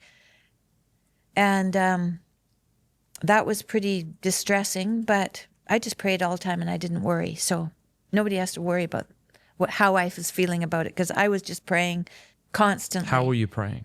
What does that mean? Really, mostly Our Father. I was just praying Our Father all the time. And then I would pray the rosary in the morning and pray Our Father through the night. Yeah. And actually the prayers, I had very, very painful scans. They'd fill my body up with dye. They'd fill my lymph up with dye and look for this leak. And some of the things they did were kind of painful, but I would pray. I would just pray so hard I wouldn't feel the pain. I would just put myself in God's hands and just stay there and not come back until it was over. And then I'd be, oh, well, that wasn't so bad. Wow. I think Padre Pio is said to have had a hernia worked on and refused anesthesia. And just prayed. Maybe he was doing what you were doing. Well, I think I did a lot of meditation because when I learned yoga, I learned to meditate. And so I meditated from 13 till I was 55 every day in all different kinds of ways with all different kinds of purposes. But what I didn't understand in terms of meditation, especially Eastern meditation, until I started to pray. I was reading Thomas Merton, and I can't remember which book it was. 7-Story Mansion was one of them. Anyway, in it, he says that meditation is to be done with scripture. Mm-hmm. But I don't know the quote. Sure. I could probably put it into Grok. Grok would tell me what the quote was. I should do that, I guess, because I like to talk about this. Because it's, I could clear my mind in a yoga meditation way. I could imagine that I was surrounded in green colors of light for healing and this kind of thing. But so you can do that, but I still had trouble after that. Like it was never replaced with what was best. Okay. You got to replace it with what is best. The meditation has to be replaced with, it has to be augmented with scripture. And then it works very, very well. So I was very good at, I have a very good visual imagination, and I think maybe meditation, all those years of meditation might have been helpful so that I can really see things really clearly in my head. But now I have scripture, and that is like having a race car with me, that it just gets me where I need to go very well. I think when I was about 17, I decided God probably didn't exist, that this was a story that someone somewhere invented to make people behave. And I wasn't sure people had any good reason to think it was true anyway. And isn't this just sort of Santa Claus, but for adults and that kind of thing? When I was 17, I had a did you find the quote? What is it? Come on, let's see if this, all right, let's see. Is it a quote? Yeah. Meditation is not so much a looking at something as looking or seeking of someone. That's not it, is it? Yeah, it had to do with scripture. Okay. All right, Cameron. Keep looking. Keep looking. You got to have scripture in there. Keep looking. Yeah. I know I read that somewhere. But I had a lot of creative ways that I thought were really kind of philosophically sophisticated at the time. When you're young and you say, well, what is truth? And you're like, I am brilliant, Yeah. I came to Christ at the age of 17 at a big thing called World Youth Day in Rome. There was 2.7 million young people. Yeah. And the Holy Father, Pope John Paul II. Wow. And I'm meeting young people who love Jesus, who are normal, good looking. Right. Didn't look like they needed it. Yeah, that's good. I like that. Yeah. And I just started to be like, all right, maybe it's true. Did you find it? round 2. Let's see. Scripture is a witness to the fact that God has spoken to man, and the word of God in Scripture seeks to tell us something that concerns not only us, but the whole world. It is in meditation with the Scripture that God's word becomes a living personal message. There you go. Yes. There you go. People should go download Truthfully. So if you've not heard of Truthfully, Truthfully is like ChatGPT went to OCIA, got baptized, and now is an apologist. And how is it formed? Truthfully, what's in the there's just a ton of large language model. It's based on OpenAI, and then there's just a ton. This is my understanding of it, and there's just been a year of work giving it instructions such that it doesn't say anything that's contrary to the Catholic faith. I see. Yeah. Oh, that's good. So if you tell ChatGPT, I'm thinking of transitioning, you'll get a very different answer on Truthfully. Right. So that's it. But anyway, I became one of those very happy Christians. So happy it would make you nauseous, Right, a guy that doesn't need it. I was like that. One of those guys that doesn't need it. Yeah, or shouldn't have had it. I think my mum was, more worried after my conversion than when I would dress in black and pretend to be depressed. Right. Maybe I was. Yeah. But all right. When I was I had a number of things that happened, obviously, where God was trying to wake me up, that I didn't, where I stubbornly did not pay any attention. I I had a very good girlfriend. Her dad was a high school teacher, quite an alcoholic, and her mother was a nurse, lovely person, and she had quite a few siblings, and she lived on the other side of the playground, and I used to go over there all the time. Her older brother was a musician, and he had a band, and we'd sit on the swings in the playground and listen to the rock music, and it was just fun, right? And then when I was about 15, her older brother started hanging around, and he took me for a drive one night, and we went to the college, and he spun donuts in the parking lot. Classic. until I was moved over beside him, right? And thought, oh, what are you doing here? You know, I hadn't even noticed This was him not his before first time. I think. No, that's right. He was 4 years older than me. Anyway, so I went out with him for quite a while, and he was a motorcycle mechanic. So he had a good motorcycle, and we used to go on his motorcycle quite often. And he also had a car that he used to drive me around in all the time. And we were from a very rural place, so you had to drive around. Yeah, You had to get to parties, you had to drive around. That was me anyway, too, we small were country coming town. back one afternoon, probably from Dunvegan, which was there's a market garden, and there's the Maples was a place where there was a church there. So the missionaries would have been down there years and years past. Anyway, we'd go down there all the time to play Frisbee. And one day we were coming back, and we were driving into town, and the entrance to town was, another 500 feet. And there was a big semi-trailer truck. And really, where I'm from was a lot of oil and gas. So mostly that's what was on the highway, were these oil and gas trucks. And right before he flew by, going at least 60 miles an hour, my boyfriend turned into town right in front of it. Yeah. Like, really, I don't know. I had seconds, and we made it. Yeah. And that wasn't enough for me. Yeah. And another time.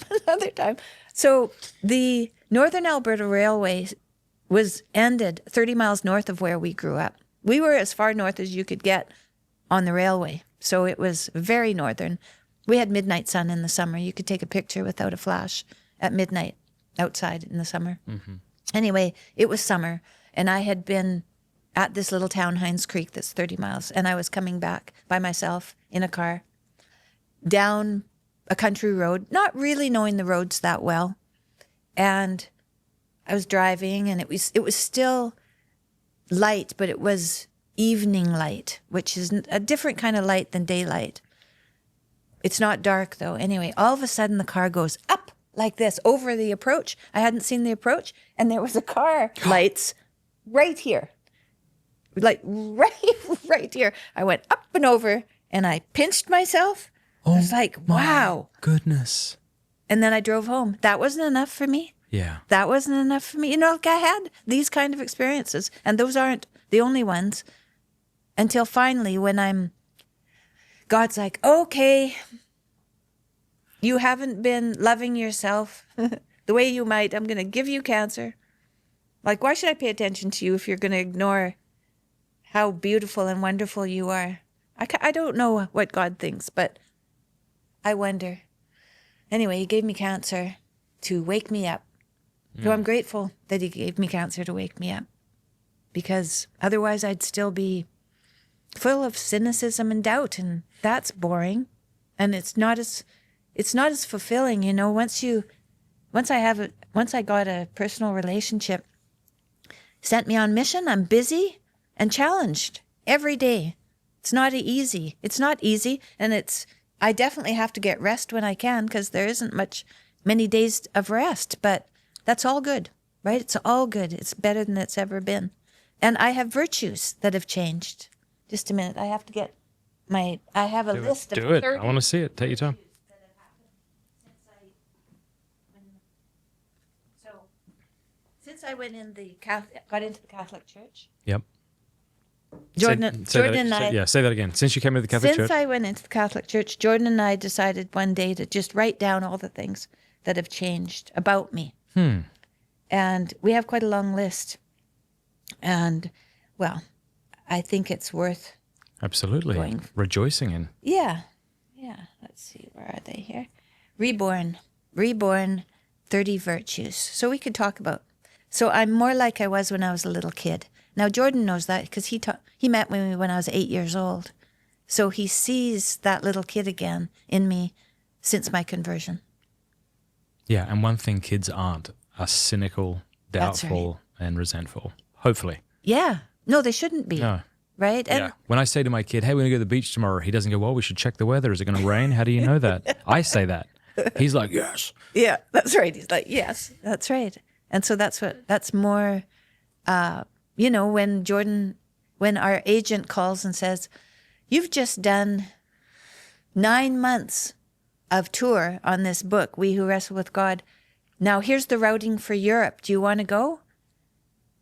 And I say, yes. And Jordan thinks, you're crazy. Why would you say yes to that? But the day before we got the routing, we had been talking about Europe and how lost Europe is. And then the next day we got routing for May and June. It was like, well, yes, then I guess, because we're already recognizing there's trouble there. Mm-hmm. And now we get the routing for the tour. Well, if that isn't an answer right away, what is? So, yeah. Keep so what's going. the next one? More playful. Yeah, more playful. Yeah, there's just a renewed spirit of play. And it doesn't just come from nothing. You have to negotiate, right? You have to I don't know. with What do each you mean? other. If you're with your wife and you have something to discuss because don't see eye to eye on something. In good faith, if you negotiate back and forth to find common ground until you feel like it's easy again, then you're in the spirit of play and you know you've negotiated enough to move on. If one person leaves kind of putting up with it, then that's not enough negotiation. You have not told the truth as deeply as you have to, because you have to try to get to that spirit of play. And you need humility to do that because you can't hold on to anything. Your way of seeing something, right? You have to try to see it their way and get back and forth till it's easy.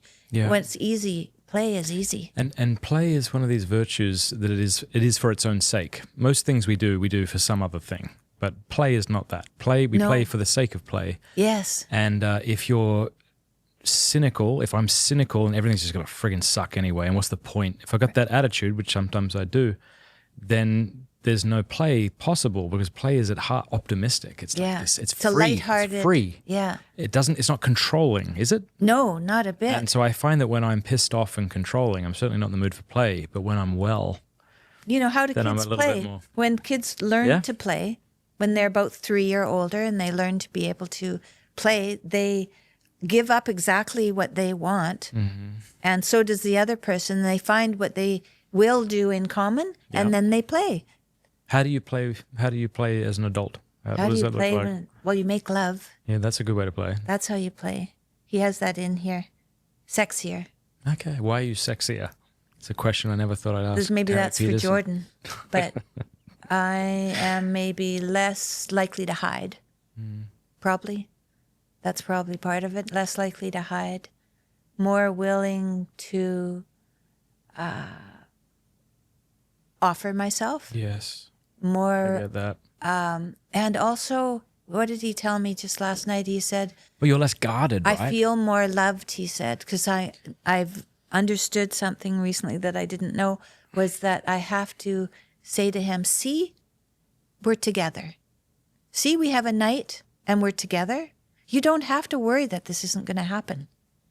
Because sometimes we're so busy and we've been on the road for so long that he might start to think that we're not going to have this special time together, but it's not true, right? It's not true. So, but I took the time to tell him, look, let's look at what's happening right now. Let's see, it's good. So you didn't have to worry at all about anything because here it is again and it's good. I like that. Yeah. And so, and he said, I feel more loved. And I said, why? And he said, I guess because I've told him that. And I didn't even realize that I wasn't doing that for him. I wasn't reassuring him. I didn't know I had to reassure him. But of course, you need to reassure one another. Yeah. Anyway, the things we learn. No, that's beautiful. Yeah. If I'm cynical and guarded, I can't be open to the other. I can't give of myself freely to the other, right? And Yeah. I think that's kind of maybe what we mean by sexy, where it's like, I'm all yours and you're all mine and I'm not holding anything back. Right. And I'm not afraid of you. And Yeah. I'm not afraid to give all of myself to you. There's an openness. And really, yeah, and to say what you need, or even to show what you need, Yeah. as well, and be open to that. Not thinking that you're going to get slapped for it. We scandalized some university students, my wife and I, recently because we talked about how important it was to be like very, very honest with each other about what you want. Yeah, And well, you can imagine maybe some of the things I said. Here's what I need when I get home from this long trip. I need you to look good. And I need the kids to be put away. Yeah. And I need us to be together. Right. That's what I need. Right, What right. do you need? Yeah. And when you can say that in love and in kindness and not just Yes. saying it when she's exhausted and it's not a possibility. Mm-hmm.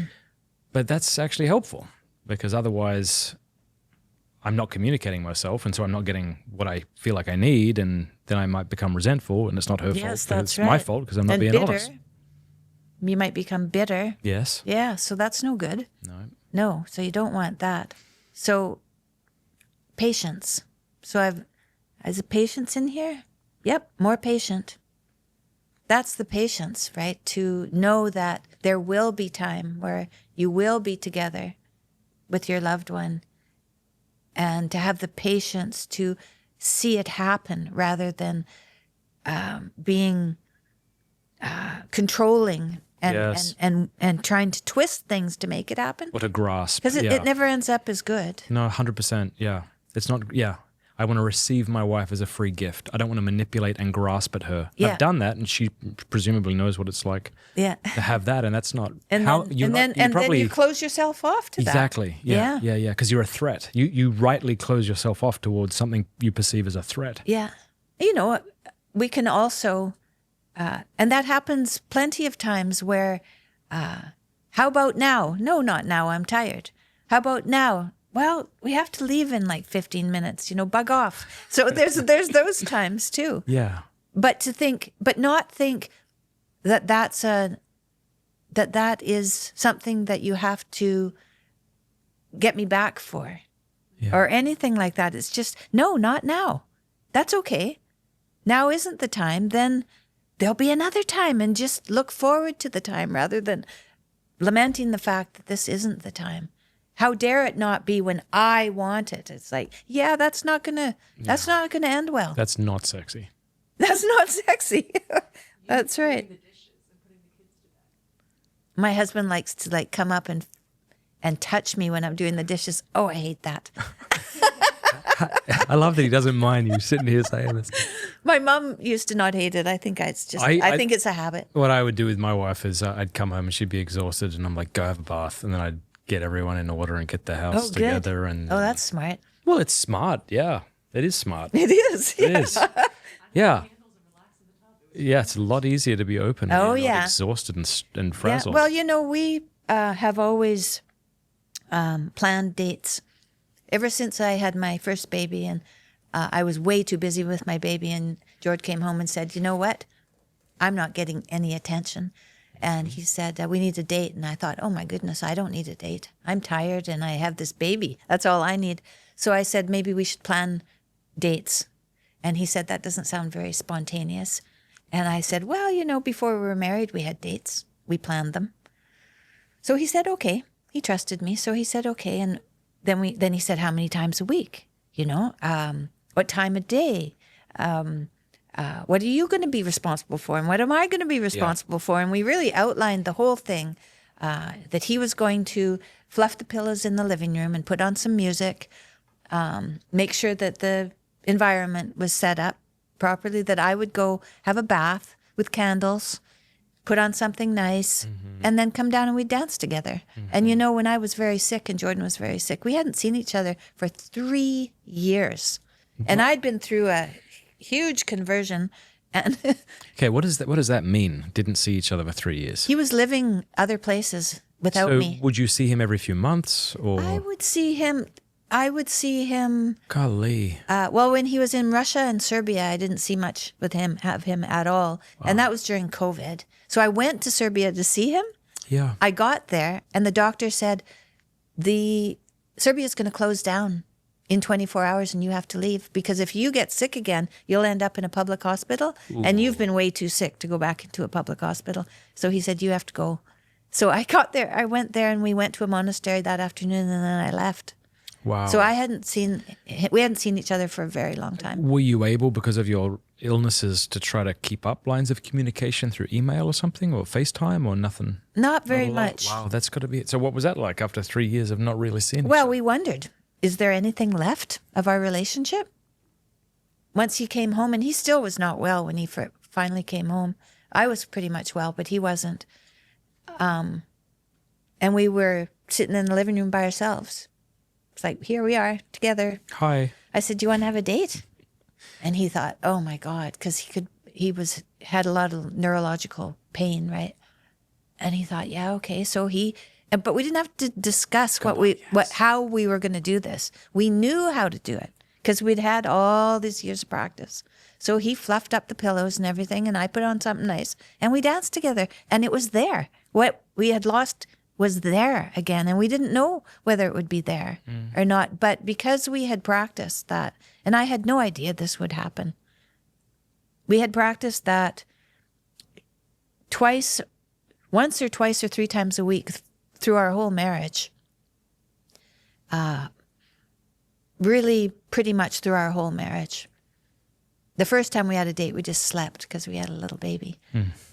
And sometimes you'd go out to a movie or out to dinner, but most of the times we'd have a romantic evening together. And when we danced together, we came together and we danced together and we were like, yep, that's you and this is me and here we are. And it's still us and here we are. And so we were very grateful for that, like very grateful for that. And so that's not the only practice, right? I have a prayer practice. Well, and I was going to make an analogy. Yeah. It's the same thing. You pray the rosary your whole life and then you feel distant from God. Well, how do we do this? It's like, well, I know. It sort of gets And that's the same thing embedded. about going to church. You go to church every day. You're perfectly fine. Everything's good. But one day it's not. And you know your way to church and you know who's there and they will support you and everything. So you don't go to church every Sunday because of what you need precisely. It is what you need, but it might not be really in your day-to-day life that you understand that you need it. So it's something like a practice of dating that you do in your marriage, and then one day just everything falls apart and your husband is gone. And then one day he's back and it's been so long and you've had months and months and months of not being with him and you've changed dramatically. And you wonder, is this still somebody I can relate to? And so then you do what you used to do and see if it's still there. Oh, look at that. The spirit is there.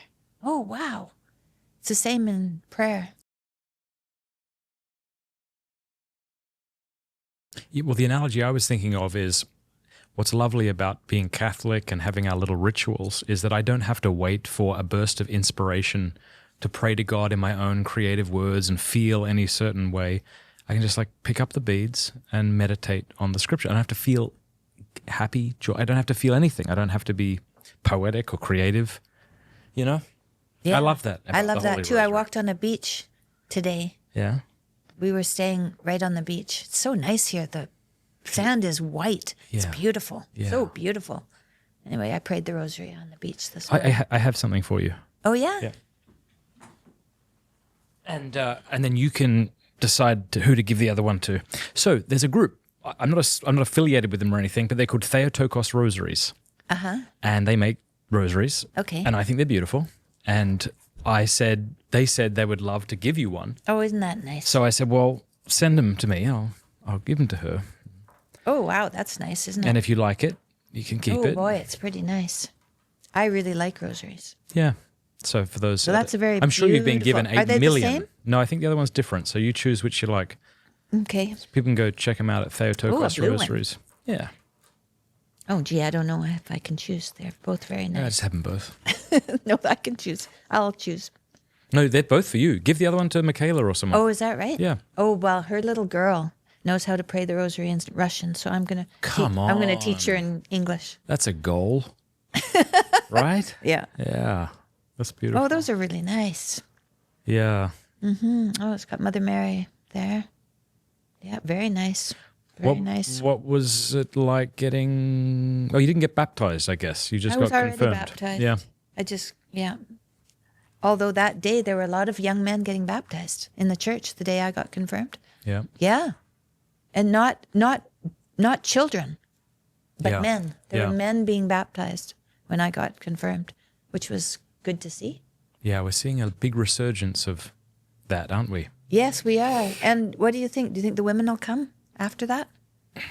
Because they're not so far. That's a question for my wife. I don't know. We do seem to be seeing this trend of young men becoming more conservative and desirous to take on the role of traditional masculinity. Yeah. George said it isn't a matter of the left versus the right in politics now. It's women on the left and men on the right.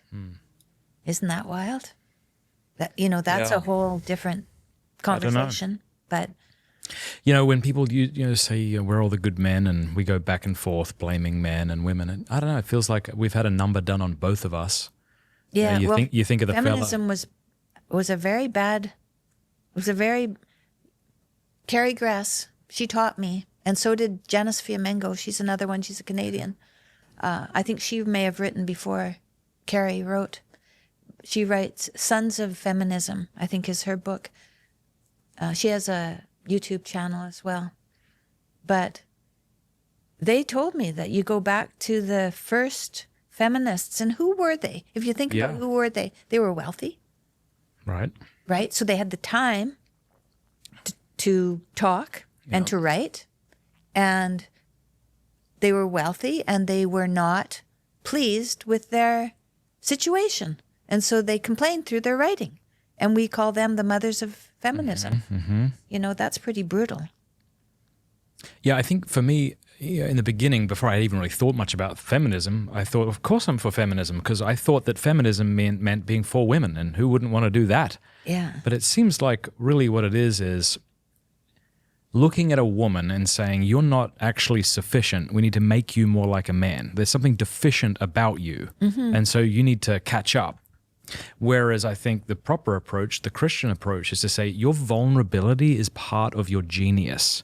It'd be like if you looked at a kid and said you're deficient because you are the way you are, and so you have to be different than the way you are and start acting the way adults act or something. Like you would do Yes, damage to the child. And I Right. think you do damage to women when you tell them to act like men.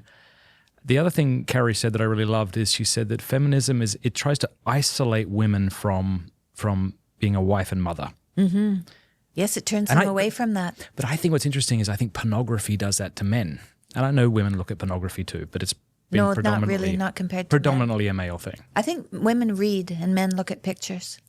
I think there's been an uptick in women looking at porn just because it's so pervasive. Yeah, it's everywhere. But again, like the man who looks at porn is somehow isolating himself from marriage and fatherhood. Those are they're two kind of grotesque things to him.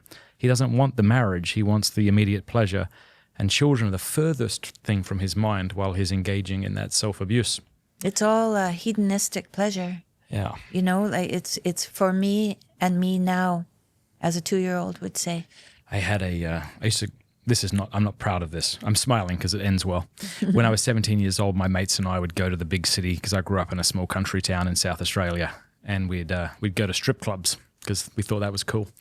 And I remember one of our mates would never come with us, and I said to him, you think you're better than us? And he should have said, yes, actually, and I am. He didn't though. I remember he said, I just don't think it's really manly to have to pay women money to pretend to like you, but whatever. He won that debate. Yeah. because it's shameful. It's shameful. It has almost like the accidents of masculinity without the substance or something like that. So my dad used to read Playboy magazines. Yeah. And he left them around. I'm sorry. And so before I could read, I saw pictures of naked women, which was hard on me. People don't talk about this very much, I don't think, in our culture, about what happens at home when you're a little kid. But the women were beautiful in those magazines, so there was that. But then there was all of the information that I got there, which sexualized me way too young. Yeah. Way too young. And so that was unfortunate, but that was just a Playboy magazine. Now there are waves of so filth, many things in our back pocket. It's terrible. It's very destructive. It confused me. Definitely confused me about my own sexuality. Confused me about whether I was supposed to stay a virgin or not. Right? Mm-hmm. That was confusing. Yeah, it's not good. It's very confusing. Because I actually wrote a lot on pornography at a certain point in my life, and I back-ordered the very first Playboy magazine because I knew that there was an article in there that I wanted to include in the book. So I gave it to my good wife, and she kind of Sharpie marked some very modest dresses on these unfortunate women. Yeah. But there was an article in there. It was horrific. It says, "Don't worry about non-virgins." It was this whole article about going after virgins, but it was so gross. It was so gross. I don't know. I feel like the tide's turning a little bit now. It's got to turn at some point. I don't know too many men who are like, porn's great. Yeah, right. It's just it's an activity that would make a monkey blush. Mm-hmm, I think. Right. Yeah, it's like, well, what does it do? It makes So you feel hedonistic. powerful, good, So hedonistic. makes you feel attractive, right? But these people don't know you. They don't care about you. And Yeah. it ruins you for the delight of a real woman, Yes. which is really unfortunate. Yeah, it emasculates men, robs them of the ability to be masculine. Eh? So if Christ says, "This is my body given up for you," and that's what we mean by masculinity, then pornography trains a man to say, "This is your body taken by me." Yeah, It's right. the flip side of not bloody good. So I've been grateful to see more and more people turn against it. Less concerned with control and power. That was another one of my virtues. How did that happen?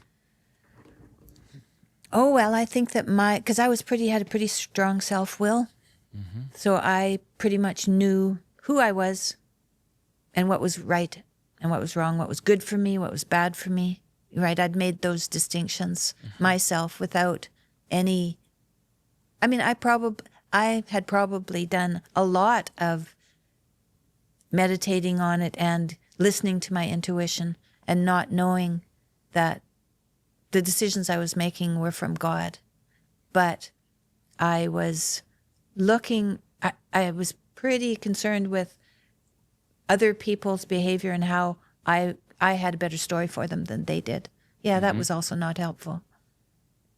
Because it takes away if it works and I've told them how to do it, then they don't get any joy out of that. They don't get it up their back patted. I do. Yeah. So that's not good. So You I had to solved give it. that all up, and it seemed obvious, right? It just went away. The whole idea of controlling somebody just kind of repulsed me after that. Are these virtues the result of sort of escaping death, or are these a result of coming to faith? Or I think coming to faith. Yeah. Yeah, I think replacing this kind of empty meditation that I did with scripture and being very careful in my thoughts. So the other thing that it does is I was very good at taking unwanted thoughts Yeah. and not allowing them. I was very good at that, but they always would come back. Mm-hmm. But once I put scripture there, then they didn't come back. So now with scripture there, I can be present in the moment because there isn't anything whirling around in my head telling me what to do. I'm not obsessed with any thought of making a change or a shift in something that I have to figure out or something. I'm not concerned with those things anymore at all. So I'm present and I can see what the next right thing is going to be in front of me and then be useful in the real world, right in front of me, which is the most meaningful place you can be.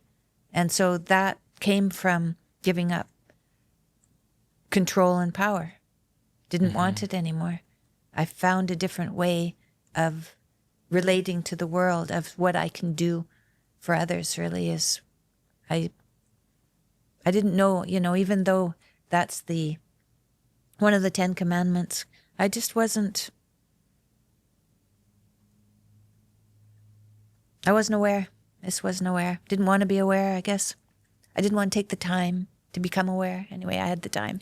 Well, I think if we can come to believe that God the Father exists and loves us and is actually guiding the events of history and even willing the things that take place in our lives, then we can surrender to Him, and that frees us from the need to control everything, including our own growth in holiness. We can just sort of place ourselves before the good Jesus. Yeah. Say, well, you've told me to put up with everyone, and that must include me, so I'll do that as well. And, Right. and just entrust ourselves to Him. But if we live in a godless universe, then all we have is trying to control reality so that it can be the way we think it ought to be.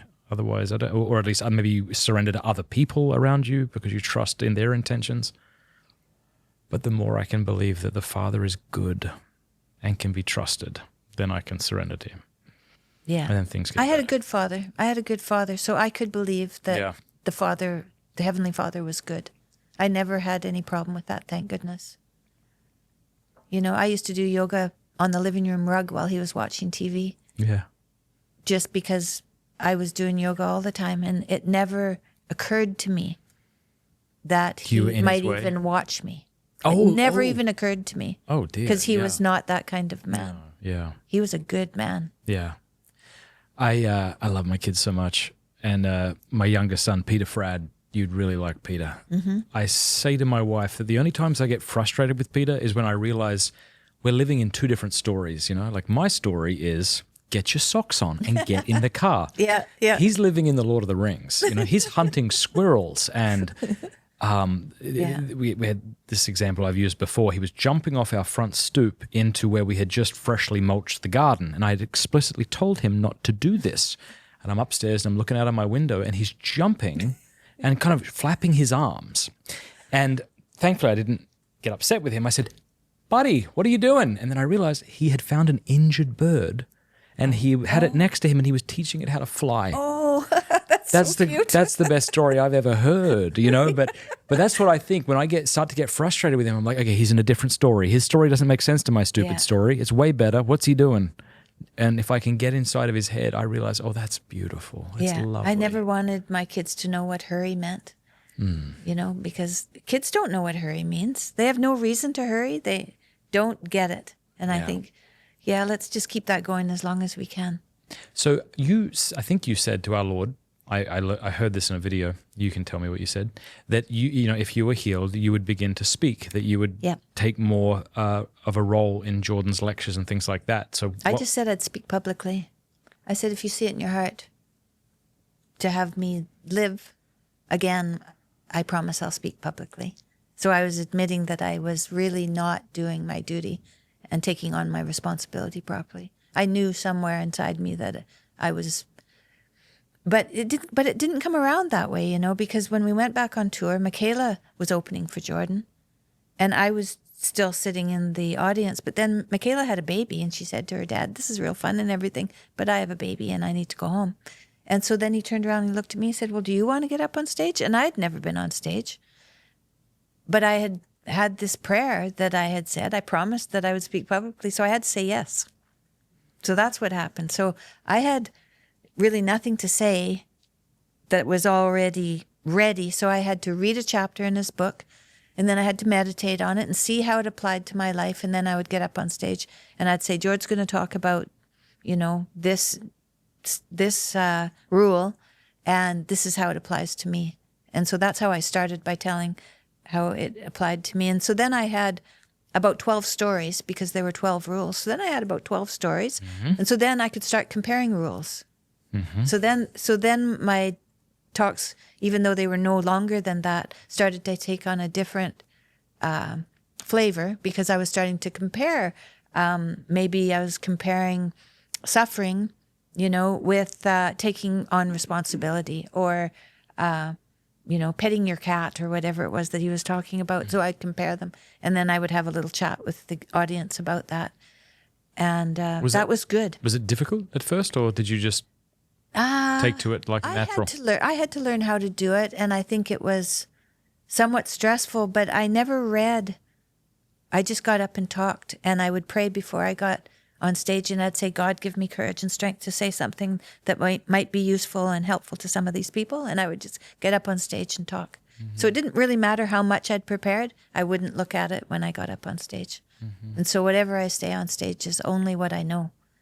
I don't say anything that I would like to say. There's nothing in it. Because I've got lots of reams of stuff that I'd like to say, but I don't remember it. So that's not what I'm supposed to say. I want to tell you about Hallow, which is the #1 downloaded prayer app in the world. It's outstanding. Hallow.com/Matt Fradd. Sign up over there right now and you will get the first 3 months for free. That's like a lot of time. You can decide whether it's useful to you or not, whether it's helpful. If you don't like it, you can always quit. Hallow.com/Matt Fradd. I use it. My family uses it. It's fantastic. There are over 10,000 audio guided prayers, meditations, and music, including my lo-fi. Hallow has been downloaded over 15 million times in 150 different countries. It helps you pray, helps you meditate, helps you sleep better. It helps you build a daily routine and a habit of prayer. There's honestly so much excellent stuff on this app that it's difficult to get through it all. Just go check it out. Hallow.com/Matt Fradd. The link is in the description below. It even has an entire section for kids. So if you're a parent, you could play little Bible stories to them at night. It'll help them pray. Fantastic. Hallow.com/Matt Fradd. So that's a challenge, and it's also rewarding. It's rewarding too, because sometimes, like the other night, and he sometimes only tells me what he's going to talk about an hour before, so I don't have much time to think about it. But this day, he told me in the morning, Jonathan Pajot was with us, so I think he gave both of us, he told us what he was going to talk about. He was going to talk about he was going to talk about psychopathy and belief. So psychopaths and belief. And I thought, oh God, I don't know anything about psychopaths. So I had this big, long thing where I'd looked at a large language model and I had all this stuff about psychopathy, but I had really nothing to say. And I was like, I don't think I'm going to say anything tonight. I'll just thank everybody. I'm not saying anything tonight. But then I'm sitting there listening to David Cotter because he's playing the guitar, beautifully playing the guitar. And I'm sitting there. And then I thought of these virtues. And I thought, oh, I can tell them that you're going to talk about psychopathy and belief and that I know nothing about that, but I can tell you what happened to me and my belief. And so then I just listed out all these virtues to them and then got off the stage. But it felt like I never thought that up because it was only maybe a song left in his thing before I came up with an idea. So God gave me something to say. And I was very grateful. What's it been like having people approach you? I'm sure all They're the all time. very, very respectful. They're all very respectful and they're very humble. God. You know, they come up, they say, I'm sorry to bother you. They always start that way. Yeah. Sorry to bother, mostly it's men who stop, and I've really gotten to know what men are like through this because so many men stop Jordan. Yeah. They say, And what's that? I'm so sorry to bother you. I hope I'm not bothering you. It's like, no, you're not bothering me. But what you've done is really, helped me. And then Jordan will say, hi, what's your name? And so then because they're kind of nervous usually, so then they can say their name. And so I do the same thing. I ask people for their name and I ask them how what I've said has been helpful. And so then they tell me a story. And then I tell them how happy I am that they stopped and that it's very good to talk to them and that I hope, they continue to learn and benefit from what we're doing. And I really ask them for I thank them for the encouragement because everybody who stops us encourages us to keep on. Yeah. Yeah. That's what those things do. What do you think of the idea that your husband has been a gateway drug out of the new atheism into Christianity of some stripe? Well, I think that's. I can't think of anything better to do. Have you heard of actually. that? Surely. Like it felt like the new atheists were picking up steam, and then Jordan Peterson happened, and then all of a sudden people started getting interested in religion, not mocking it as much as they used to. Huh? No, I haven't And there really feels heard like this that. whole revolution taking place. You even have people there like is. Joe Rogan, who used to I be know, isn't quite that cynical and Yeah. critical of religion, now open to people of Christian faith. Ayan Hirsi Ali, Yep, Neil Ferguson, yep. Like that's interesting. Russell Brand. Yeah, come on. Yeah, wow, what? Yeah. Yeah. And do you see that as from Jordan's work? Yes, I think that's really everyone good. I know Oh, yeah. credits okay. this to Jordan. Yeah. They think. Well, I didn't want to credit him without knowing that everybody That's else what was I hear. crediting. Yeah. Yeah. Yeah, I think so. Kind of I mean, made I it listen to him a lot. I mean, there's a lot of excellent sort of Christian apologists like Dr. William Lane Craig and Ed Fazer, and there's really brilliant people who are laying out arguments, right, for the truth claims of Christianity.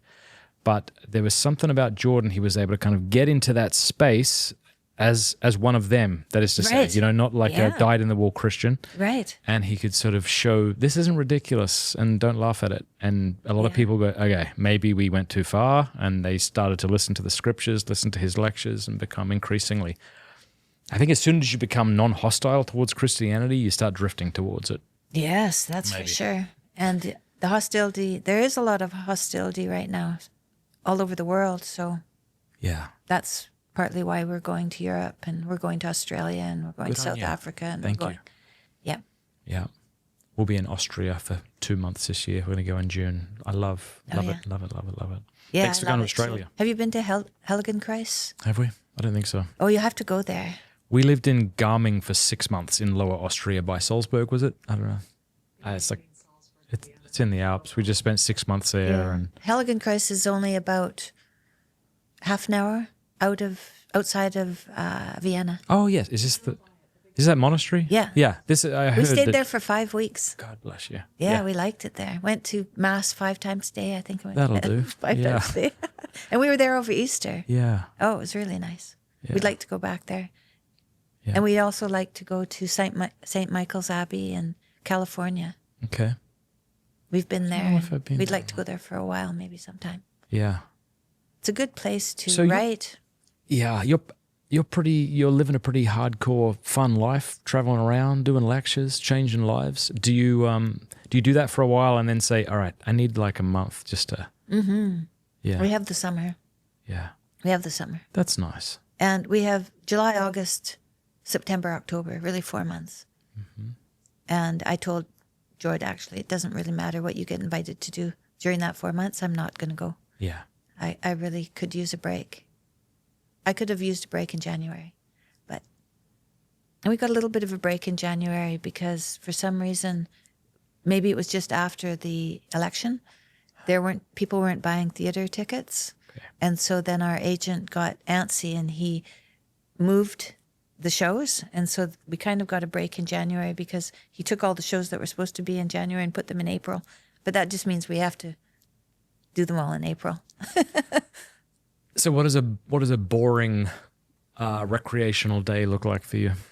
Walking on the beach, I guess, Yeah. if you call that boring. That's my wife. She loves the beach. And I like going if there's a boat. If I can take if we can go in a boat, we'll go in a boat. We like that too.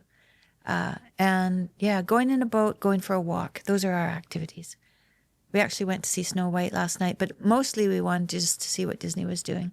Were you expecting to be more offended than you were? Oh yeah, no, it was very innocuous. Yeah. Yeah. Wasn't definitely great, was. wasn't terrible. Was just That's like, right. But it really wasn't.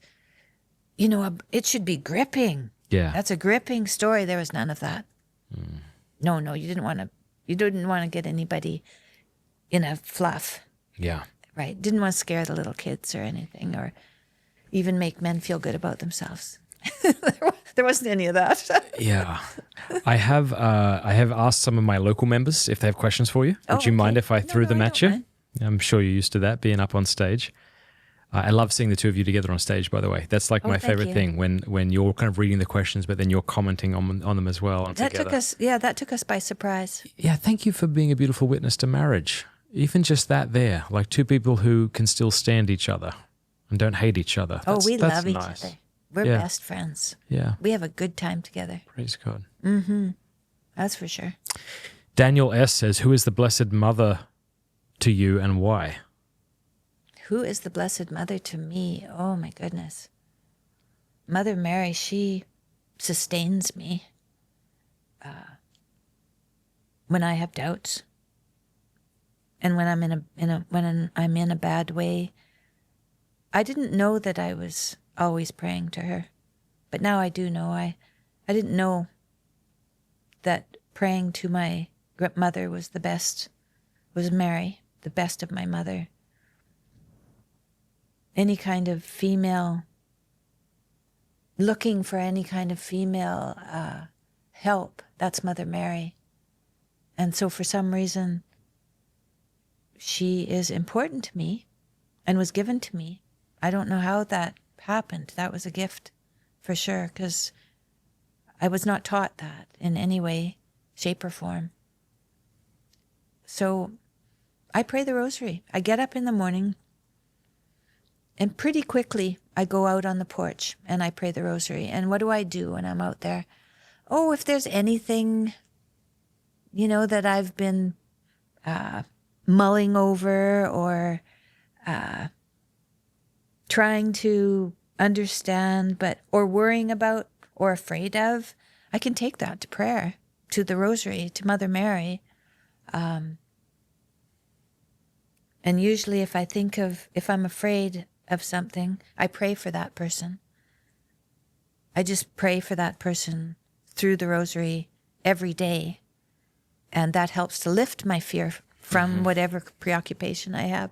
Or if I worry about somebody, I just pray the rosary every day with that intention. And over time, that much prayer lifts my worry. And the other thing it does is it allows me to be patient until I can see something that I can do for them. So, for instance, I was worrying about, I don't know why, because I don't see him often enough. I was worrying about my son and his wife and his kids. I think because I'm so separate, so far away, that what Jordan told me, and I still don't really understand this, and maybe it's true, but he thought maybe that because I'm so far away from him, that I start to think that they're not worthy in some way so that I can be away. I'm not quite sure how this works. And I'm not willing to think he's wrong. I'm willing to think this through, that do I actually diminish my son and his wife and his children so that I can tolerate being away? Because that's not a good practice. So I pray for them instead. I pray for them. So I was praying for them like for months, trying to pray for them. And then I figured out, I could buy them their meat every month. I could just give the butcher my credit card, and then and I didn't know whether they would accept that or not, but they did. And so then they could get their meat always, and then I'd be sure that they were eating enough meat, because mothers, they worry about things like that. Yep. And so, but I wouldn't have come to that if I hadn't, if I kept trying to do things for them. Yep. And not just calming myself with the prayer, with the rosary, with Mother Mary. And then this came to me. I could buy them their meat. And then I asked them and they said yes. And so I gave them a credit card and they still get their meat monthly. And so then I know they're eating more meat and it makes me happy. And I feel like, I don't know. So then I don't worry so much. Isn't that good? It's good. Yes, that sounds good. Yeah, it's good. Yes. So yes, Mother Mary, she makes a big difference to me. Really organizes my brain every day. Cedric says, any practical advice for people with a heavy schedule in regards to the rosary and your prayer? Well, I don't know what he means by heavy schedule. That means he has no time. But I would, sometimes, I want to pray, but maybe I'm feeling like there's too many other things going on. I can go to Bishop Barron. And I can pray the rosary with him. And that way I'll pray the rosary. How do you do sometimes that? I need help. Is it YouTube or his Word on Fire app? I just look on YouTube. I just put in Monday Rosary Barron and it comes up. It's amazing how many people he has helped. I'm so grateful to his ministry. Yeah. Yeah, that's for sure. No, that's a good point, right? Don't let the enemy be, what is it? Don't let the great be the enemy of the good. Or I like how Jordan says it even better. He says, what's something you would do that you could do that would make your life better? Yeah, that's right. You know, if you need help, get help. You do that. Yeah, so you that's could one listen thing to you the- could yeah. do. You could pray 1 decade. I'm putting the rosary out on YouTube, and Oh, I'm going to thank put you. them out one decade at a time, That's lovely. so that if people only have a time for a decade, then so I Yeah. put the intention, and I got the intention from a large language model that is based on Jordan's work and the King James Bible. Lovely. And so it's the King very, I James. love it. You know, I also use it because I pray a chapter in the Bible every morning and pray the rosary. And sometimes there's something in it that I think, ooh, there's something there that I don't quite get. I can put it in this large language model and it'll tell me psychologically and philosophically Yep. what it means. Yeah. Oh, man. That's like lovely. magic. Yeah. I've put a few of those things on X because on days that I think, yeah, I need to share this. Like Luke, I was reading Luke this morning when I was walking on the beach. I was listening to Luke because I have a Bible app on my phone. And I put something on X. I put on, let me see, because I liked it. Luke. And when they bring you before the synagogues and the rulers and the authorities, do not be anxious about how you should defend yourself or what you should say, for the Holy Spirit will teach you in that very hour what you ought to say. And so then there's a passage that from Dialogos that explains what that means. So I put it on X. And, I just thought I'd do my part. Yeah. That's great. Thank you for doing that with the rosary on YouTube. That's really beautiful. So far, I just have the entire rosary, each of the rosary Oh, you do. mysteries in full. Okay. But I didn't put large intent. All I did was say the fruit of this mystery is Yep. faith or something. But I decided that I'd say something more on the individual ones. Lovely. And actually, now more recently when I've been praying the rosary, I've been looking at those intentions because they're pretty good. I like them. They say what I need to hear before I decide who I'm going to pray for and how this is going to go. I heard someone once say that when we say, I don't have time to pray, it's like, no, you don't have love to pray, because man always finds time for that which he loves. Yeah. So I have time for my coffee in the morning, and I have time to do the things, So the you many love coffee. things that I do. Yeah, I love that. So Yeah. maybe it's like, Lord, kind of like they have no wine. Yeah, in John chapter 2, it's like, I have no love, so you're going to have to give it to me so that I can find time to pray. Did you want to say something? Okay, you were just looking at me all beautifully over there. Not you, my wife. You too. Okay, this person says, as a new convert and someone with influence, how do you handle the inevitable and spiritual attack? So have you thought much about... There isn't much there. I think it's amplified. It's amplified for people on social media. We virtually never meet anybody who isn't respectful and grateful. So It it's is so pretty true. much all good. Yeah. Like really. Yeah, I believe you. Yeah. I don't know. The social media, because there's no limitation on what people can say, it's a wild place. Yeah. Yeah. We got to do something about that. We on Peterson Academy, Yeah. they have a social media app that is only for the people who are subscribers to Peterson Academy. Yeah. And so they have something like, I can't remember, 50,000 students, and they have a small percentage that are on this social media. And things were starting to get a little dicey. There was a little bit of bullying and Yeah, backbiting and, that kind of stuff on there. And they identified 15 people. And this took months they didn't want to disrupt things and they didn't want to have a heavy hand or anything, right? So they were trying to figure out what to do. But they found 15 people and they gave them their money back and told them no more. They couldn't be on the social media. and things have gone way better. And there were thousands of people on there. There were only 15 people causing trouble, and now it's much better. I'm increasingly just blocking people who choose to be jerks. Yeah, right. Yeah. I think that's probably, you know, Because it's like sometimes I try to say something, and then they just say something nit-gritty, and I think, Yeah. Sorry. It's like you're poisoning this environment, and there's a lot of good-willed people who are just trying to share how they feel or experience things or offer their advice. And when people come in all looking down their nose on other people, it just ruins everything for everyone else. And it does. Yeah. No, that doesn't have to happen, I don't think. All right. Last book you've read? The Bible. Good. Someone asked me what my favorite book was. The Bible. Tim Paul says, what's your favorite movie? What's my favorite movie? Oh, there's been that's a some hard good question. movies, but What's a good movie? I was thinking, Snow White. oh, what's that one from Babette's Feast? That's a very good Is movie. it? Write that down, Mama. Babette's Feast. That's a good. There's this Parisian woman who goes to work in Finland. I think it's Finland as a chef. Okay.